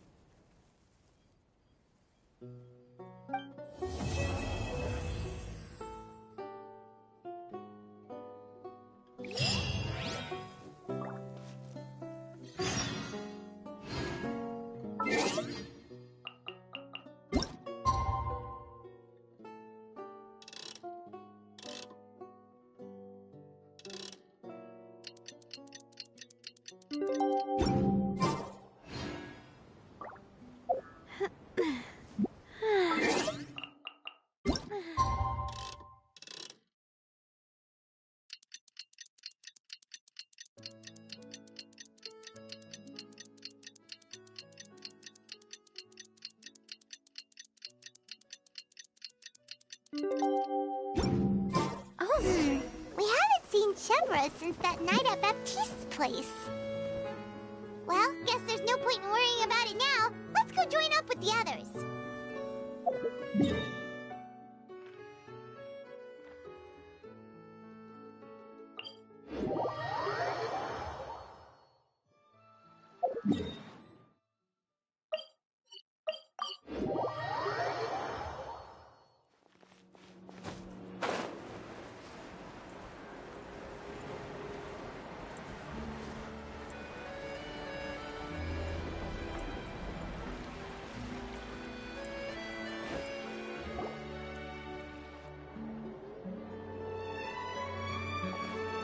Good morning! Hayaka and I were just talking about you. Is Shavras still not joining us today? Probably not. We haven't seen her either. Huh? That's such a pity. Director Farina said that we've only got a few small scenes left before wrapping up the entire thing. She even said that she'll get me into a couple scenes, so everyone will have a chance to shine in front of the camera. We were also planning on having a victory feast once we're all finished filming. You can join us, right? If only Shavras was here. I still haven't taken a photo with her. I'm afraid that can't be helped. Those special patrol folks are like phantoms when they've got a case on their hands. But to be honest, I'm even more concerned by what I read in the Steambird earlier this morning. It said that the killer in the murder case was none other than the author of the Two Musketeers. Oh yeah, I heard about that too. He came forward and confessed his crimes, but gave no explanation as to why he pulled the trigger. We didn't know about this case at all when we joined the film. Is it going to affect the reception of our work? From a pure publicity standpoint, this will draw a lot more attention to our film. I have to say, though, that no director can be perfectly comfortable with garnering attention through means other than artistic skill. To be fair, I feel like that ship sailed the moment you allowed yourself to be named as the director on our posters. It's not my fault that I'm super popular. What was that saying again? my popularity has,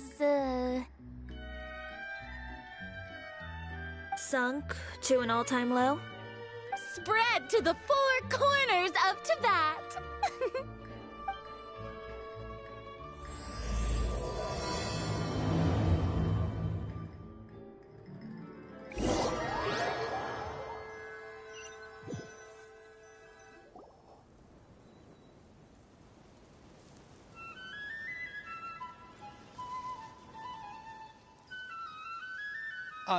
Excuse me, everyone. Xavier! Feels like it's been ages since we last saw you. I've been talking nonstop with the Film Association, and I'm absolutely swamped trying to coordinate the film's marketing. So forgive me for not being around more often, but please believe me when I say that I will make sure everyone's hard work gets the exposure it deserves. Oh, seems like you've been fighting your own battles. Yes, that's one way to put it. Oh, and before we begin the final round of filming, please allow me to finally introduce you to the original investor of our film, Mr. Morris. A pleasure to meet you all. Yes, glad to make your acquaintance, Mr. Morris. We've heard about the issues you've encountered with your financial situation, and genuinely hope that things have taken a turn for the better. Oh, well, the situation has indeed improved somewhat. Don't worry, Mr. Morris. Accidents and last-minute challenges happen all the time. There's no need to blame yourself over it. The good news is that we're almost done filming now, and I would even say that this is the best story I've ever seen. Is that so? I see, that's great news. All right, now that we've gotten all the pleasantries out of the way, let's get this show on the road. We'll mostly be filming typical people and scenery from the streets today to improve the sense of environmental ambiance in some parts of the film. Oh, and there'll be a cameo for Mr. Kamisato and Miss Yoimiya as well. They'll be used to show outsider perspectives on the fates of the two musketeers. That's right. Ayato should be here any minute. Excellent! Then let's start with the scenery shots. Camera and clapper loader, you're up. Yep, we'll be ready. Remember, all we need are some wide zoom shots of the streets. If you happen to find some particularly lovely patches of flowers and grass, feel free to grab some close-ups of those as well. Ready? Lights! Camera! Action! Okay, now move the camera slowly. Try to focus on that flower. What's wrong? Just adjust the focal length a bit. Something the matter? Huh? But wasn't it working fine for all the days before? Veronique, can we try a different camera? No problem. How about this one? All right, let's give it another try. Lights! Camera! Action!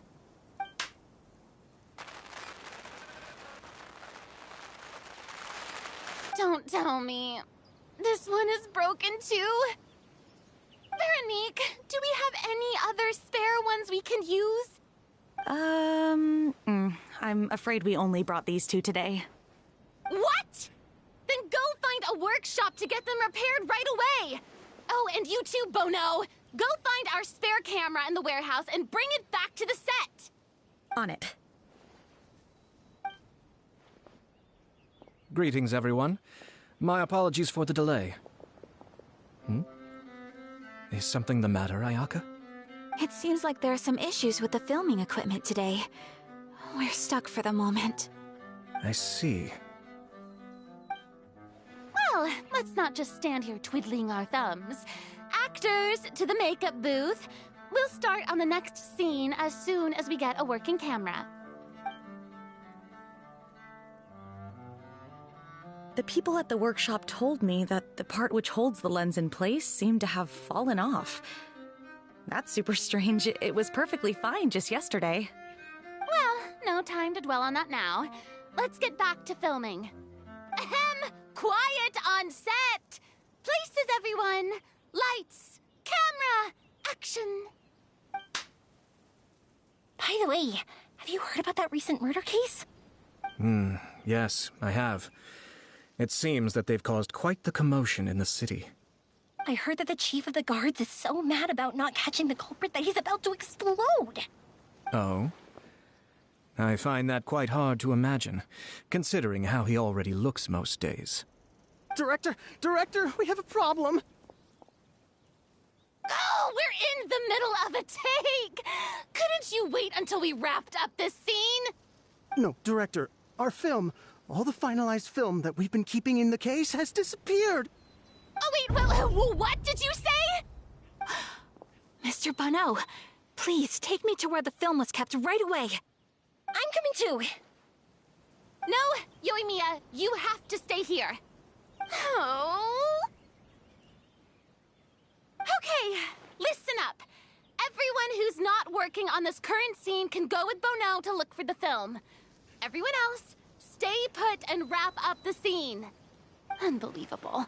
How could all these problems happen in just one day? We're back. How did it go? Did you find the film? We found it in the sewers. Huh? In the sewers? Is the film still okay? We discovered it just in time, so we should still be able to salvage it. The others are checking now to see if we lost any specific scenes.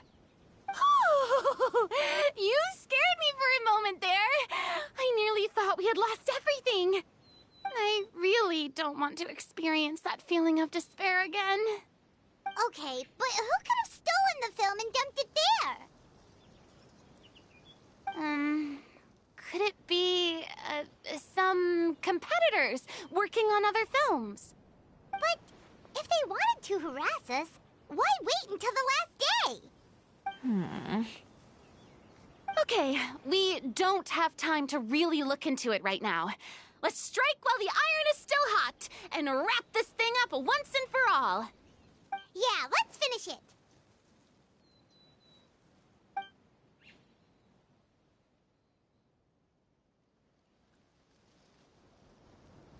I would like to officially announce that our entry to the festival, The Two Musketeers, has now concluded filming! Paimon is spent. It's so late already. Even though the filming process proved to be extremely challenging, everyone provided valuable and unique contributions to the final product. Thank you all for your dedication and support. And just like Director Farina, I would also like to extend my most heartfelt thanks to all of you. Really, you've all helped me so much. All right, let's save the awards speech for later, and hopefully also get some rehearsals in before the real thing. Anyway, now it's time to party! Let's all make our way to the beach and have a celebration feast so loud and fun that even the blubber beast will want in. Party, party! Paimon wants to party!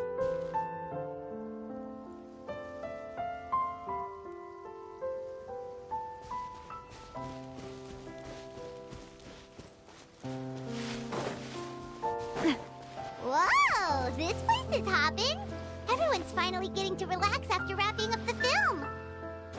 What? Have you ever seen a fireworks show? I'm afraid...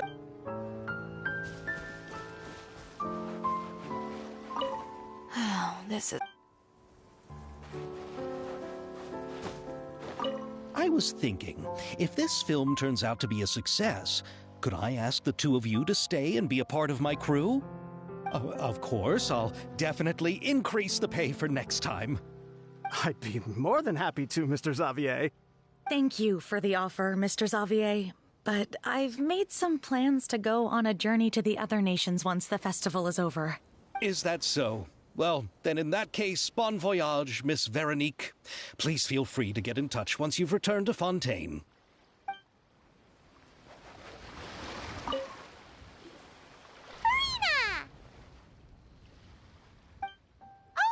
My darling clapper loader and camera operator, you've both worked really hard. Paimon thinks you worked even harder than us. Honestly, Paimon was getting a little tired of playing with the clapperboard by the end of it. Worst of all, Paimon started having dreams of you shouting, "Lights, camera, action!" into Paimon's ears. The actual dream can't even start until you've yelled that. Hey, if anything, shouldn't I be more grand and delightful than your dreams? We've been through so much together, and that's how your brain remembers me? That's not Paimon's fault. We've just used the clapperboard too much lately. Anyway, what's most important is that we've wrapped the film. I'm pretty confident that we'll take first prize. Hey, no need to mention the official name. Wait, now that you mention it, if we did win the prize, would Farina just get a statue of herself? Come on, I don't need that kind of attention. Xavier can accept the reward on our behalf. But just imagine! Farina accepting the Farina Award and holding a Farina statue. I'm going back to my dessert now. You all can keep discussing that on your own.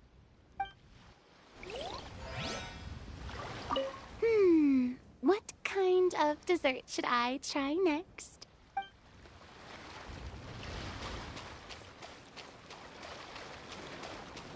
Hey, Ayato! How's your work been going? Everything went rather smoothly. Thank you for your concern. Ayato told me that we've already confirmed the dates for some Inazuma Fontaine cultural exchange events. So the next time we visit, we'll be doing so in our capacities as the representatives of the Yashiro Commission. Oh, that's great! Then maybe Paimon will be able to find Fontaine detective novels in Inazuma from now on! Oh, wait. Wouldn't Yae Miko get upset if that happens? That would be stealing some of her business. You've got a point. She's always complaining that light novels have become bland and too predictable after all. The cultural exchange won't only feature literatures of both nations, of course. We have also made plans for cross-cultural engagements in the fields of gourmet cuisine, toy making, and artisan craftsmanship. Whoa! Paimon's getting super excited now! When the time comes, be sure to visit and participate in all the events.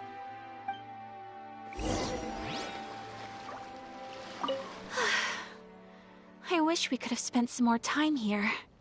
Don't worry. It won't be long before we're back again.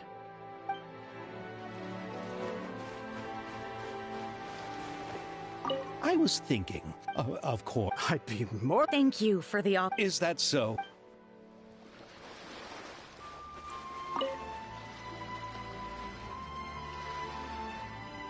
Chiori! Hey, you two. Are you not really into these kinds of big social occasions? Not particularly. But this is still better than Fontaine Fashion Week. But if this film becomes a big hit, people will definitely come flocking to your shop. Yes, that's highly likely. As long as the film can premiere as planned. Are you still worried about the case? That and all the obstacles we had to face today.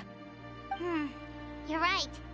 It's as if all our bad luck just manifested at once.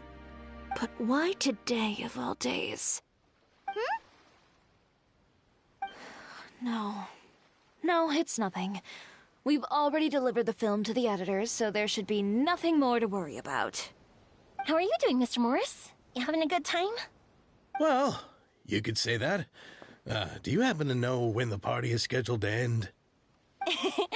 Judging by how much fun everyone's having, I'd say probably not until well after midnight. Is there something that you still have to take care of at home, Mr. Morris? Oh, well, I'm just not a late night person, so I might take off shortly. Oh no! So Silly me. I almost forgot something super important. Oh, what is it? I prepared a whole batch of fireworks for the party, but I forgot to bring them over from the warehouse. Fireworks, you say? That's, truly a pity. Sorry things didn't go as planned. Could you help me carry them over, Mr. Morris? I won't be able to fetch all of them by myself. Me? Are you sure that you can't find anyone else? I just wanted to make this surprise for everyone. The warehouse isn't far from here. We'll be there in no time. Pretty please, Mr. Morris. These are some of the best fireworks I've ever made. So I also want you to see them before you leave. They're stunning. I promise that they'll be a once-in-a-lifetime experience that you'll never forget. But... It's okay. Just come with me. If we're sneaky enough, nobody else will see us leaving. All right. The warehouse is right over here. I moved the fireworks there in advance, so it shouldn't be too much work bringing them back. It's still a ways away from the party. Sorry about that, Mr. Morris. It's probably because I'm used to carrying fireworks all the time, so it doesn't feel like a lot of work to me.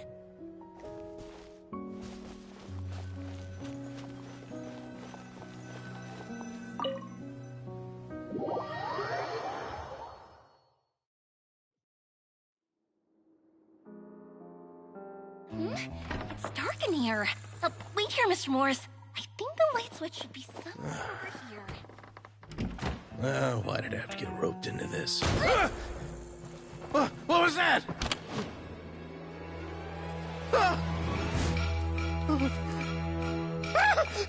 Who's there? Get me out! Get me out of here!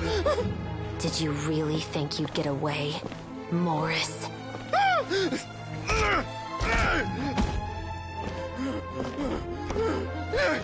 You've got the wrong guy. It wasn't me. I'm not the killer. You know, Eliza died a far more heroic death than this. She fought your assassin to the end, to save the children she had hidden beneath the floorboards.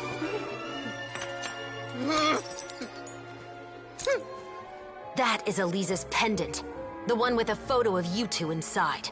The one you gave her. Ring any bells? It's a fake! It has to be! There's no way! No way your assassin didn't destroy it, you mean?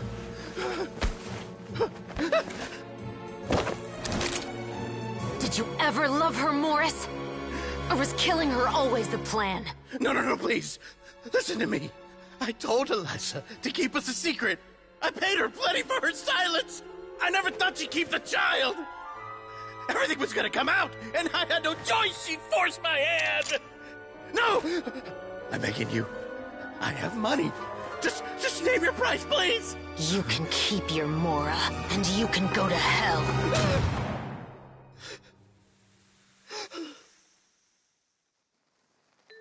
I'm Captain Shovraz of the Special Patrol. Morris, you're under arrest for Eliza's murder. Huh? Hmm?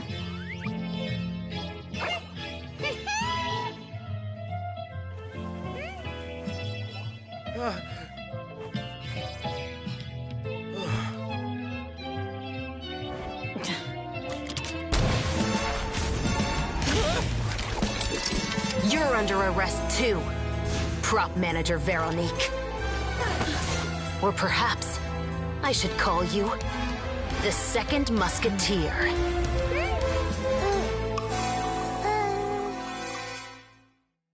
Wait, what's going on?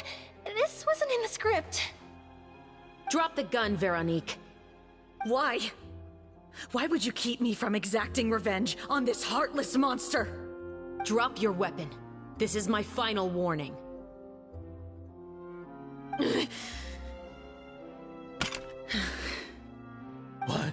What is going on? Do I have to spell it out for you, Morris? Everything that took place just now was staged to get you to confess the truth. But this last part is all improv, of course.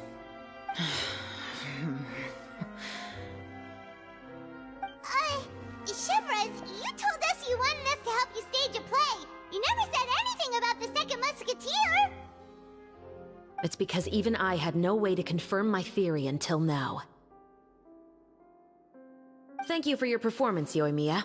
Could I trouble you to go and bring in the other Special Patrol members? They should be on standby just outside. Oh, and please tell the other cast members not to worry about us. We'll be rejoining them shortly. On it!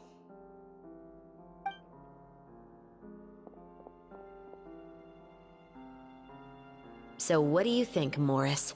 Care to talk about what happened 20 years ago?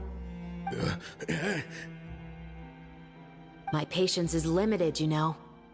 Don't force me to take you back to the interrogation room. I'd wager that you wouldn't last for more than a minute in there.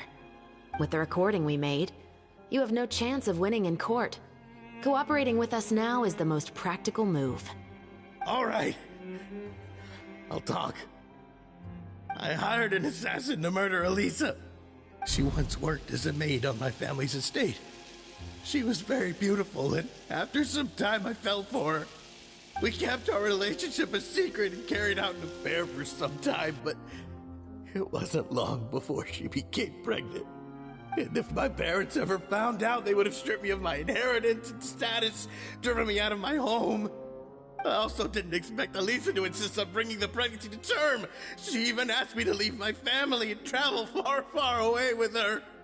She believed that you were truly in love with her. I didn't have a choice. I gave her a large sum of mora, told her to leave the family and to get rid of the baby. But then years later, she sent me a letter. There were photos of 2 children, and she even asked if I could find some time to visit them. Huh? 2 children? Paimon thought Baptiste was the only... you mean... Even if she had the children against your will, you could have just ignored the letter entirely. Why kill her? I had just gotten engaged to be married to an heiress from another wealthy family. So if anyone were to find out about Elisa, my life would be completely ruined. I didn't have a choice. No. You always had a choice. You just made the wrong choice. Again. Do you know how it feels to watch your mother be killed right in front of you? My brother and I were hardly even school age yet. We were hidden beneath the floorboards, grasping each other's hands like a lifeline. We were so terrified that we didn't even know we could ever take a breath. All we could do was to watch Mother try to fight back, and then collapse to the floor. Even after the assassin left, we were still too terrified to leave our hiding spot. We thought that he might come back. It was only until the next evening when we finally climbed out and gathered around our mother. But she had already become cold and stiff to the touch. You made up your mind right then and there to bring this case to light. Not only that, we resolved to get our revenge. And that's why you became the Musketeers. No, that's why I became a Musketeer. The man from before was also killed by me. My brother had nothing to do with it. I figured as much. You did? I once told these two that he didn't look like a killer to me. His confession from that night also rubbed me the wrong way. I think what really tipped me off was, how could I not feel a sense of regret in him? Huh?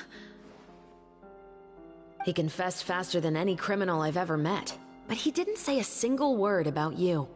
He insisted that he was the sole perpetrator in the case. But after the questioning ended, I disassembled the musket we dug up from his backyard, put it in front of him, and told him to reassemble it. Wanna guess how far he got? He had no idea where to even start. He's never touched a gun in his life. Based on that, I determined that he was not acting alone. He only surrendered himself to draw our attention and create a moment of opportunity for his partner. So, I decided to play along. And as expected, the second musketeer followed us without hesitation once she saw Morris get separated from the rest of the cast. Besides, why else would he call the novel The Two Musketeers? Veronique? I figured it out the moment Baptiste told me his father's name. That so-called financial crisis was all just a ruse. He just wanted to sign up as the investor and then leave the film without any source of funding. After all, he has a vested interest in minimizing the reach of this story. It's really just the same thing as what he did to Eliza all those years ago. Human scum. But then Xavier pulled out all the stops and got the film made against all odds. Morris couldn't have that. With the killer in custody, he figured it was safe to act. And so he came to visit the set today, just as I expected. Wait, so you were behind all those mishaps today?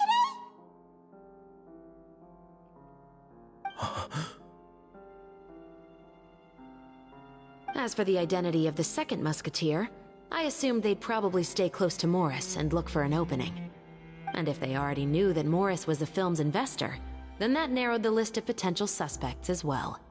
Furthermore, being the props manager would allow the culprit to avoid scrutiny by purchasing mechanical parts in the name of the crew. With that hypothesis in mind, I went back to check Baptiste's orphanage adoption records.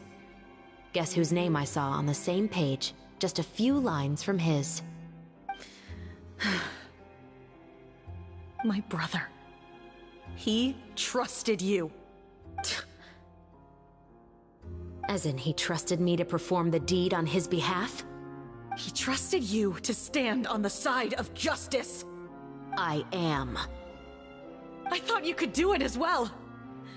Oh, the look on your face when you told him to go to hell.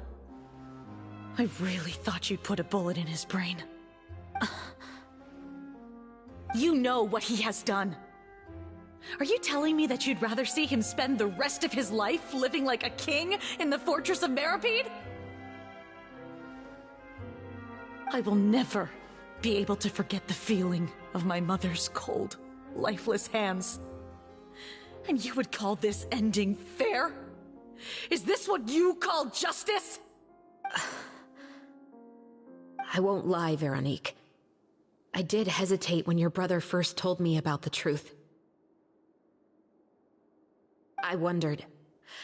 I agonized over whether I should really put a bullet in his head. So why don't you? Because that should never be how justice is carried out in this world. Perhaps, to you, justice is simply reciprocated. An eye for an eye, and a life for a life. But everyone has their own understanding of justice. If everyone were to pursue their own definition of it, there would be no more order in this world. Today, you'll kill Morris, and tomorrow, his children may come for you. The world cannot render judgments based on a desire for revenge.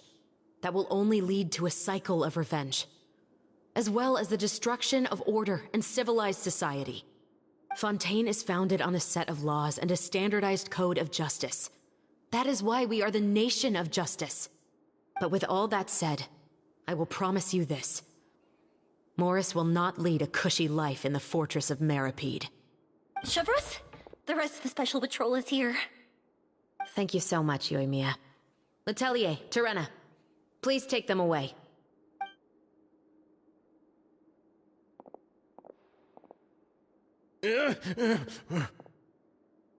I still can't agree with your reasoning. I know. Justice has not been delivered. At least, not today.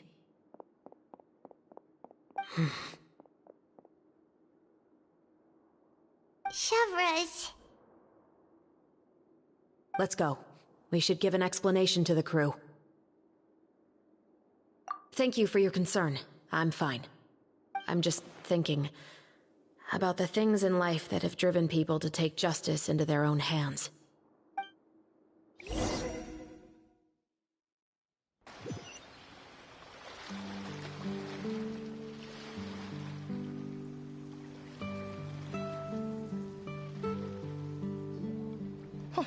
Who would have thought Morris would turn out to be... I'm at a loss of words. How could he have done something like this? I'm just glad that you're all safe and sound. Who knew that such a labyrinth of cases would be behind this story? Well, what should we do now? We have a finished film, of course, but should we still go ahead with the premiere? What do you mean?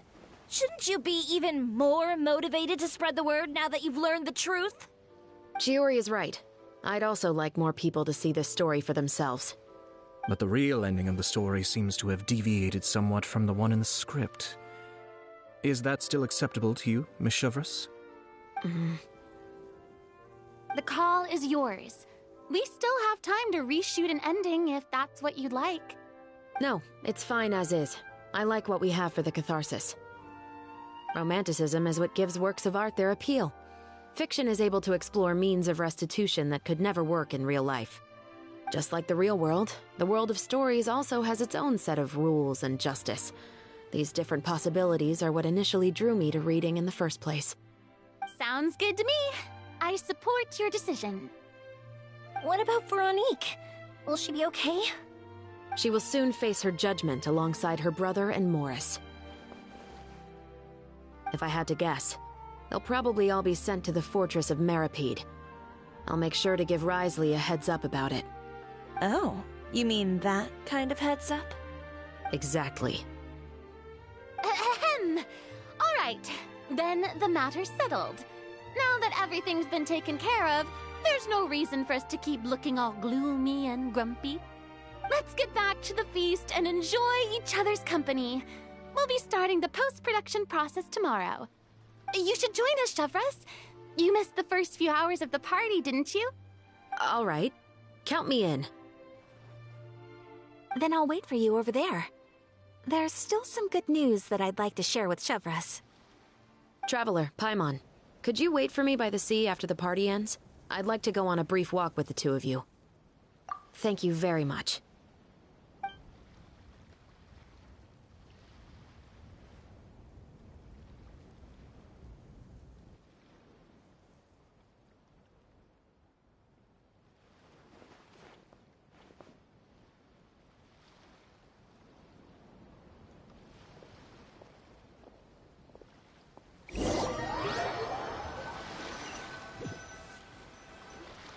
Sorry for the wait.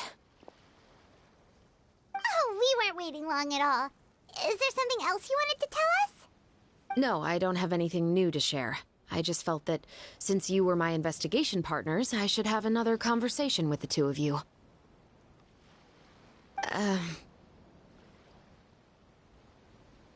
Traveler, how would you have responded to Baptiste's request if you were in my shoes? When I was young, my father often took me here to swim. We'd come rain or shine, even when it was freezing cold. He told me that swimming was the best activity to train one's strength of will. You could never give up before reaching the shore, especially when the water was cold. Oh? Why's that? Because the moment you give up would be the moment you die. At that point, I still hadn't received my vision. One winter, the chilly wind felt almost like knives on my skin, and the seawater was so frigid that it numbed my toes the moment I stepped in. I cried and begged my father to spare me from having to swim across, but he wouldn't listen. He used to be a member of the Special Patrol as well. You could say it was his way of educating his children. That sounds awful. When he saw that I wouldn't stop crying, he just picked me up and tossed me into the icy water. The bone-chilling cold took away my senses. I couldn't feel anything but fear and rage. I waited for my father to save me, but one look and I knew he'd already started swimming for the opposite shore. I realized that if I were to give up, I really would die right then and there. I used all of my strength to try and catch up to my father. Those few minutes felt longer than my whole life up until that point. I did, however, make it to the other side. I've never felt afraid about anything in my life after that, nor have I ever cried again. That way of teaching would have never worked on Paimon. Yeah, I don't think that was the right method for anyone. It's just that, working now as I am in the pursuit of justice, I still sometimes feel like I've been tossed into that winter sea all over again. The anger and the helplessness. Chevreuse. But the worse I feel, the more I know to never give up. The alternative would be to forever lose myself among the waves. Anyway, how about a race? Neither of us will drown, but we can still see who swims faster. You guys go ahead! Paimon will grab the clapperboard to mark the start of the race.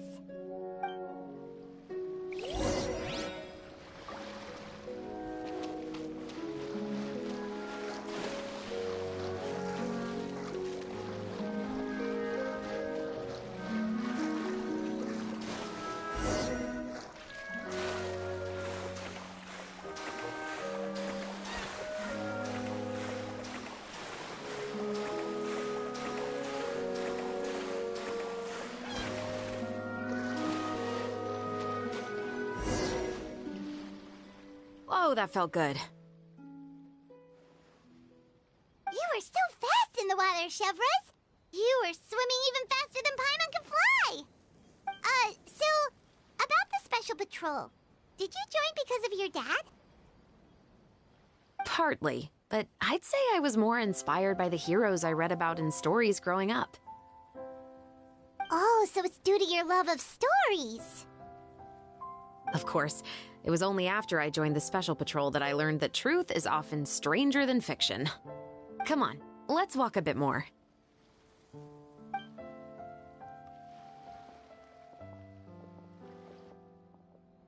To be honest, I do sometimes question whether the decisions I make are the right ones. But I know that no matter what, I must keep swimming. Because the only thing I've got my eyes on is the shore in the distance.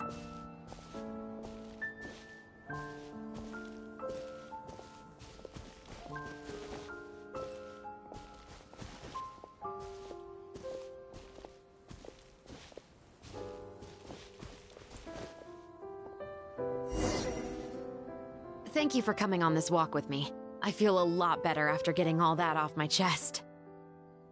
Huh. We're nearly back at Baptiste's house. Huh. You're right. I didn't realize we were so close. He really did plant a lot of flowers. It's just like how he described it in the story. Huh? Wait. Paimon, Traveler, look! The rainbow roses in the garden. They're in full bloom now.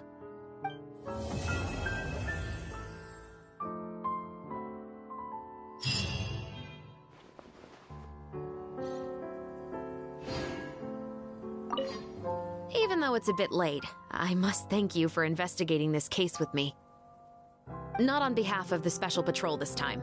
It's a personal expression of gratitude from yours truly. Oh, you want to hear more about my father? To be honest, I didn't spend that much time with him. Once, he didn't come home for a long... When I went out to buy food, I learned that he had become a criminal, and by extension... But we can talk about that another day. I actually have a lot of sympathy for Veronique and but that doesn't mean I'll allow them to walk the path of evil, even if it might lead to another sense of justice. Films are different from the real world. I adore The Two Musketeers. I can't wait to catch the film when it premieres in the Opera House. Thank you for looking out for me.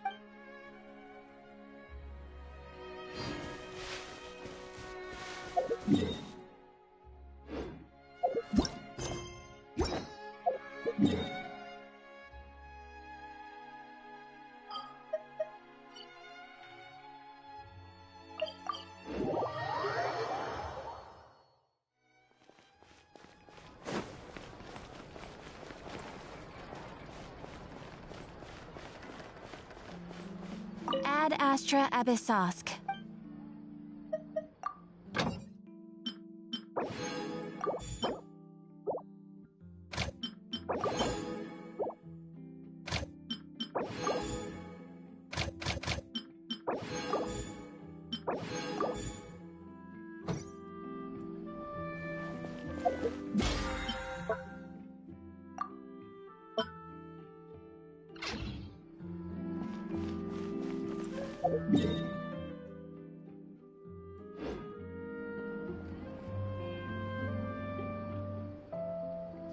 Exactly, but none of them believed me.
It's time to pull the trigger.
Game's up.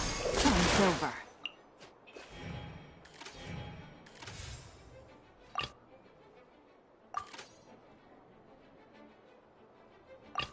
Oh, is it time for me to join you?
water too. Where is the Pure Land?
Time to go!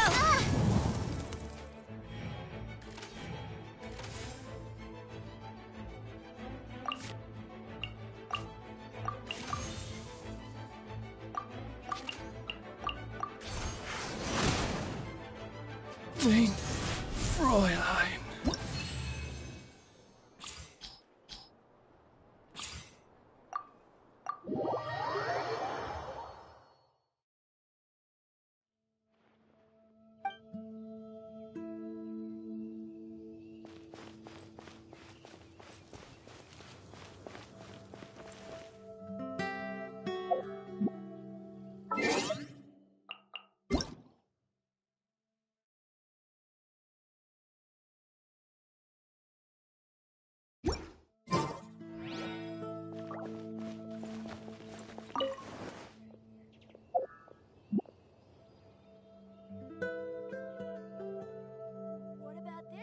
A single sword is more than enough. I'm sorry. Still nothing.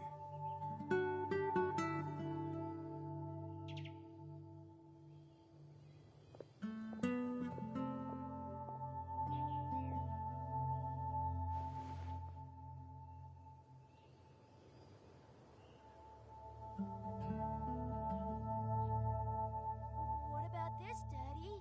Does it help you remember? A single sword is more than enough. I'm sorry. Still nothing.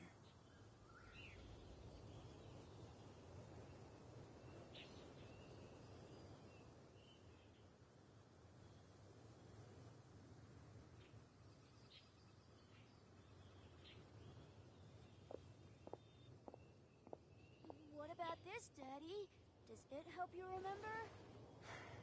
I'm sorry. A single sword is more than enough. Nothing.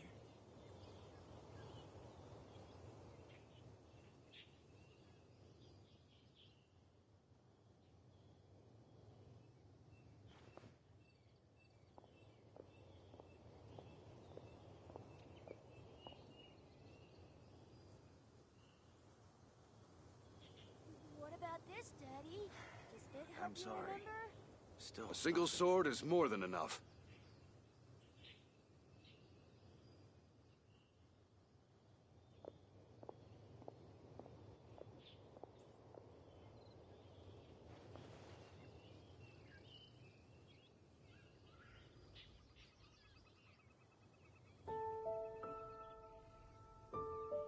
A single sword is more than enough. Still nothing. What about this, Daddy? Does it help you remember?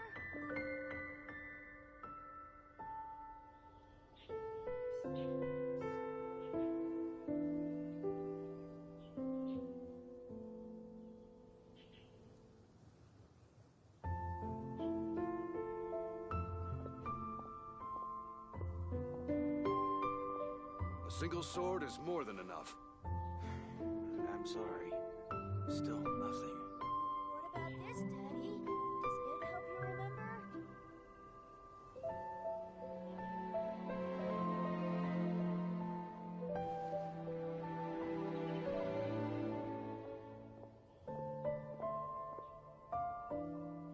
single sword is more than enough.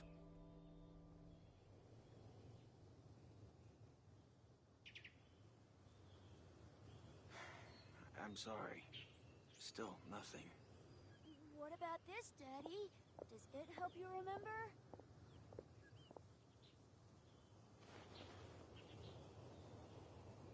A single sword is more than enough.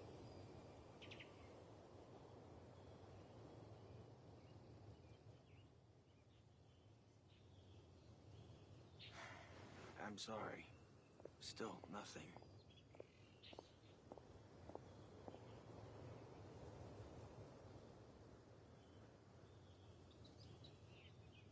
What about this, A single sword is more than enough. you remember?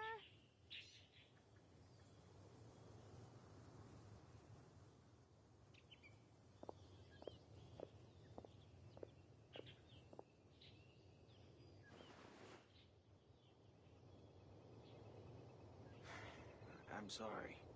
Still nothing. A single sword is more than enough.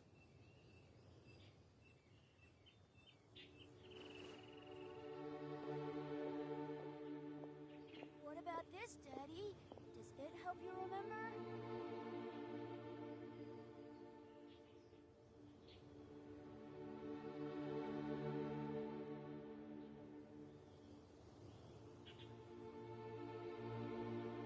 A single sword is more than enough. I'm sorry. Still nothing.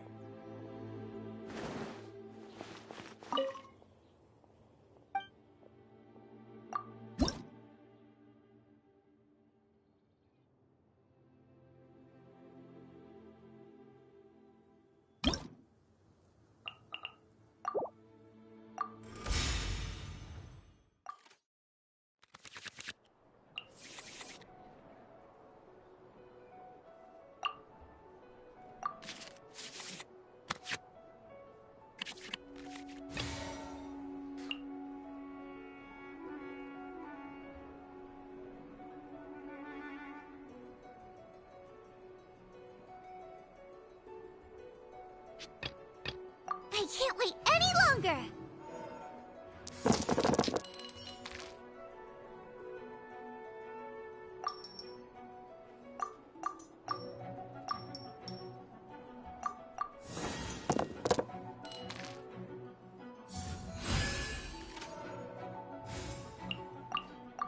Nice and spicy!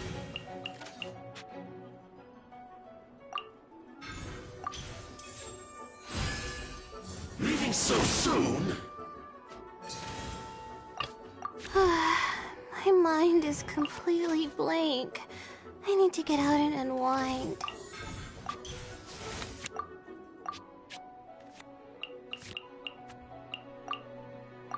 Not now.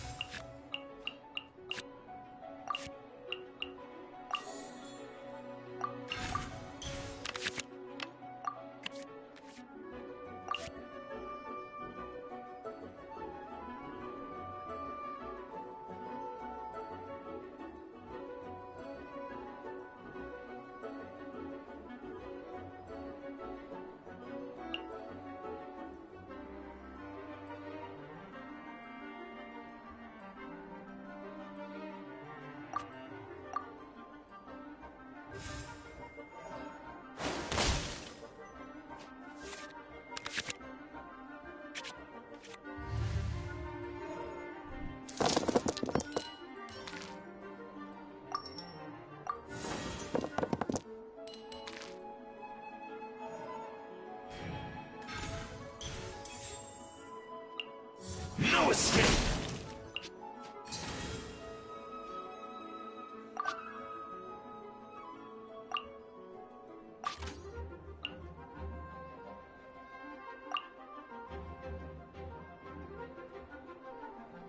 The night is cold.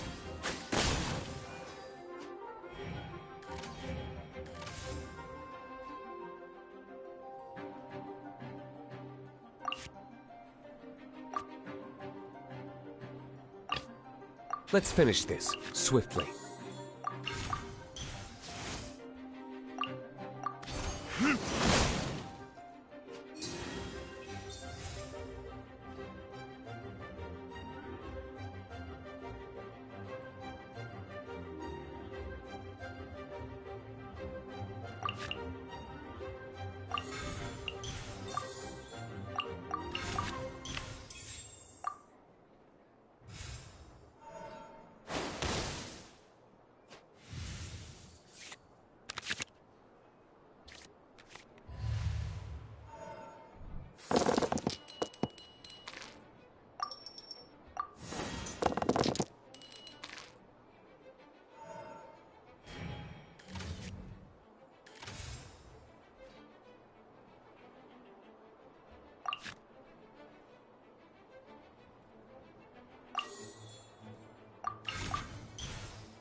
just sharpen my spear.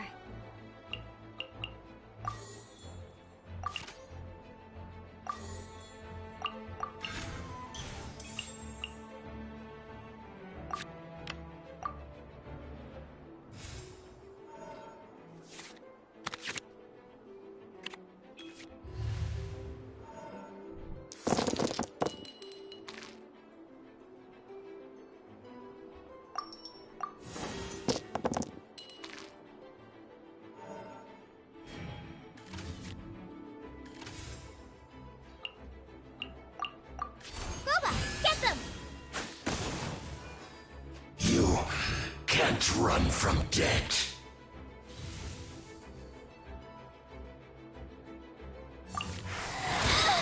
You can't hide.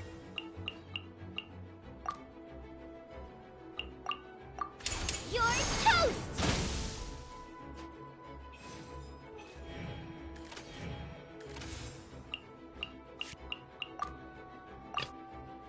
Can't sleep?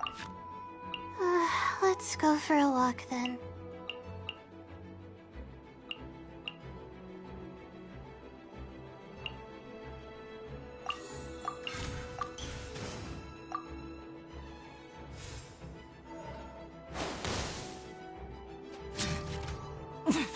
Winter shall eventually come.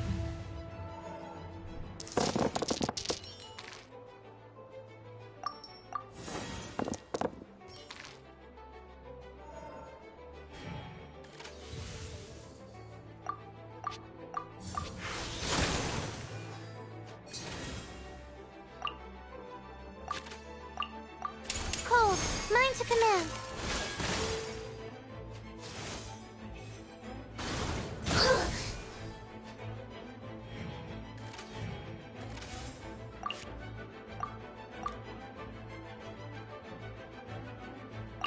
Let's finish this, swiftly. Burn!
There is no escape.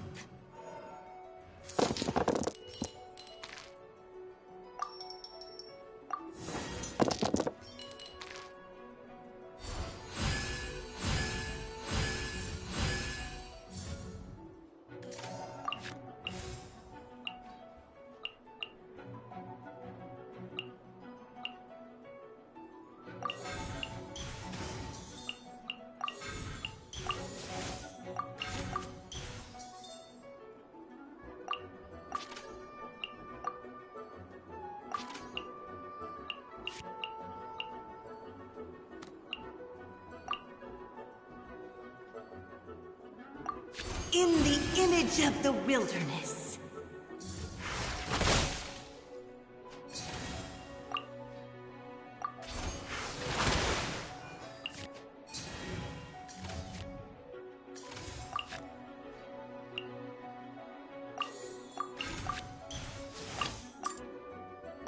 In the name of the Prinzessin!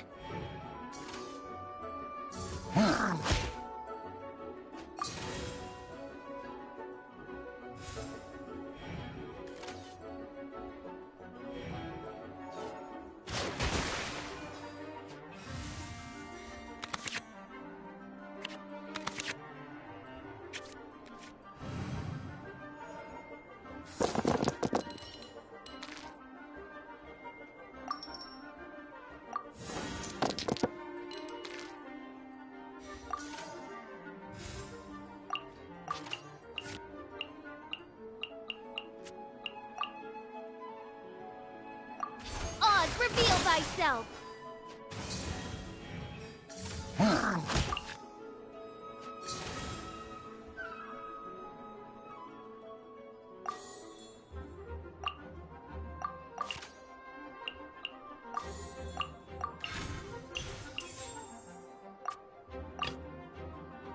Contamination must be washed away.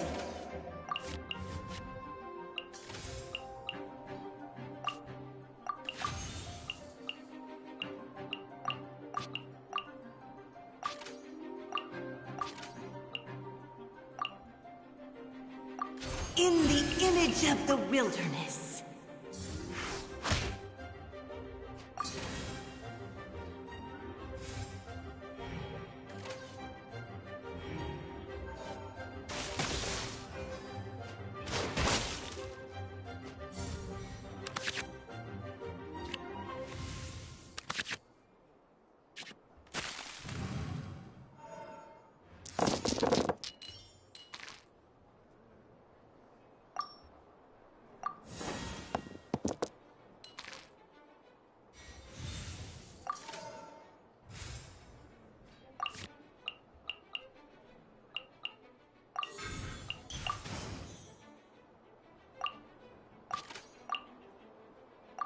River carving records!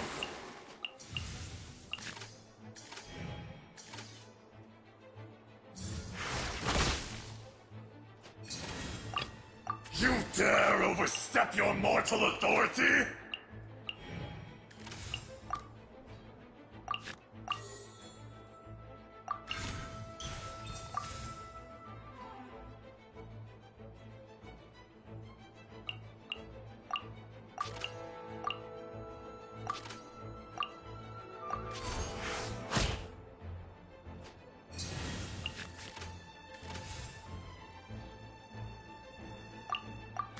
The enraged Earth will not absolve you!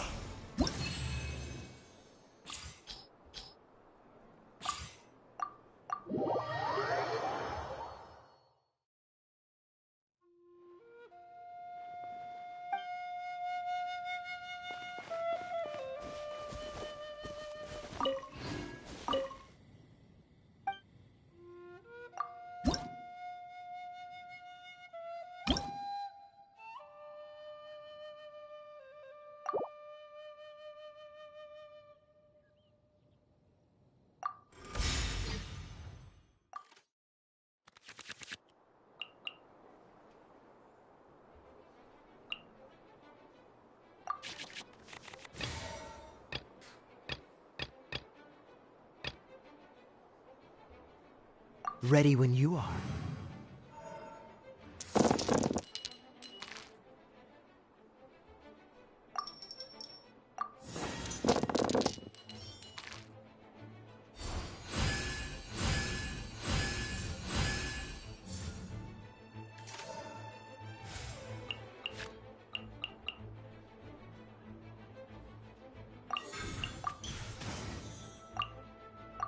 Cool it!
Ready when you are.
Oh, so sorry.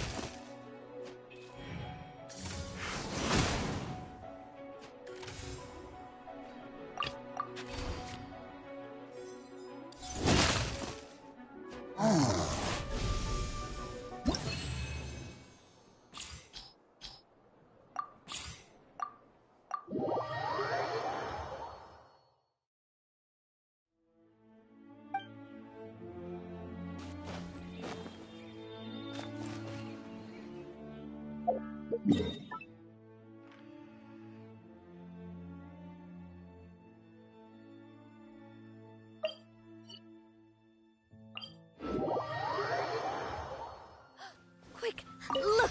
Up in the sky! Look at that scorching sun!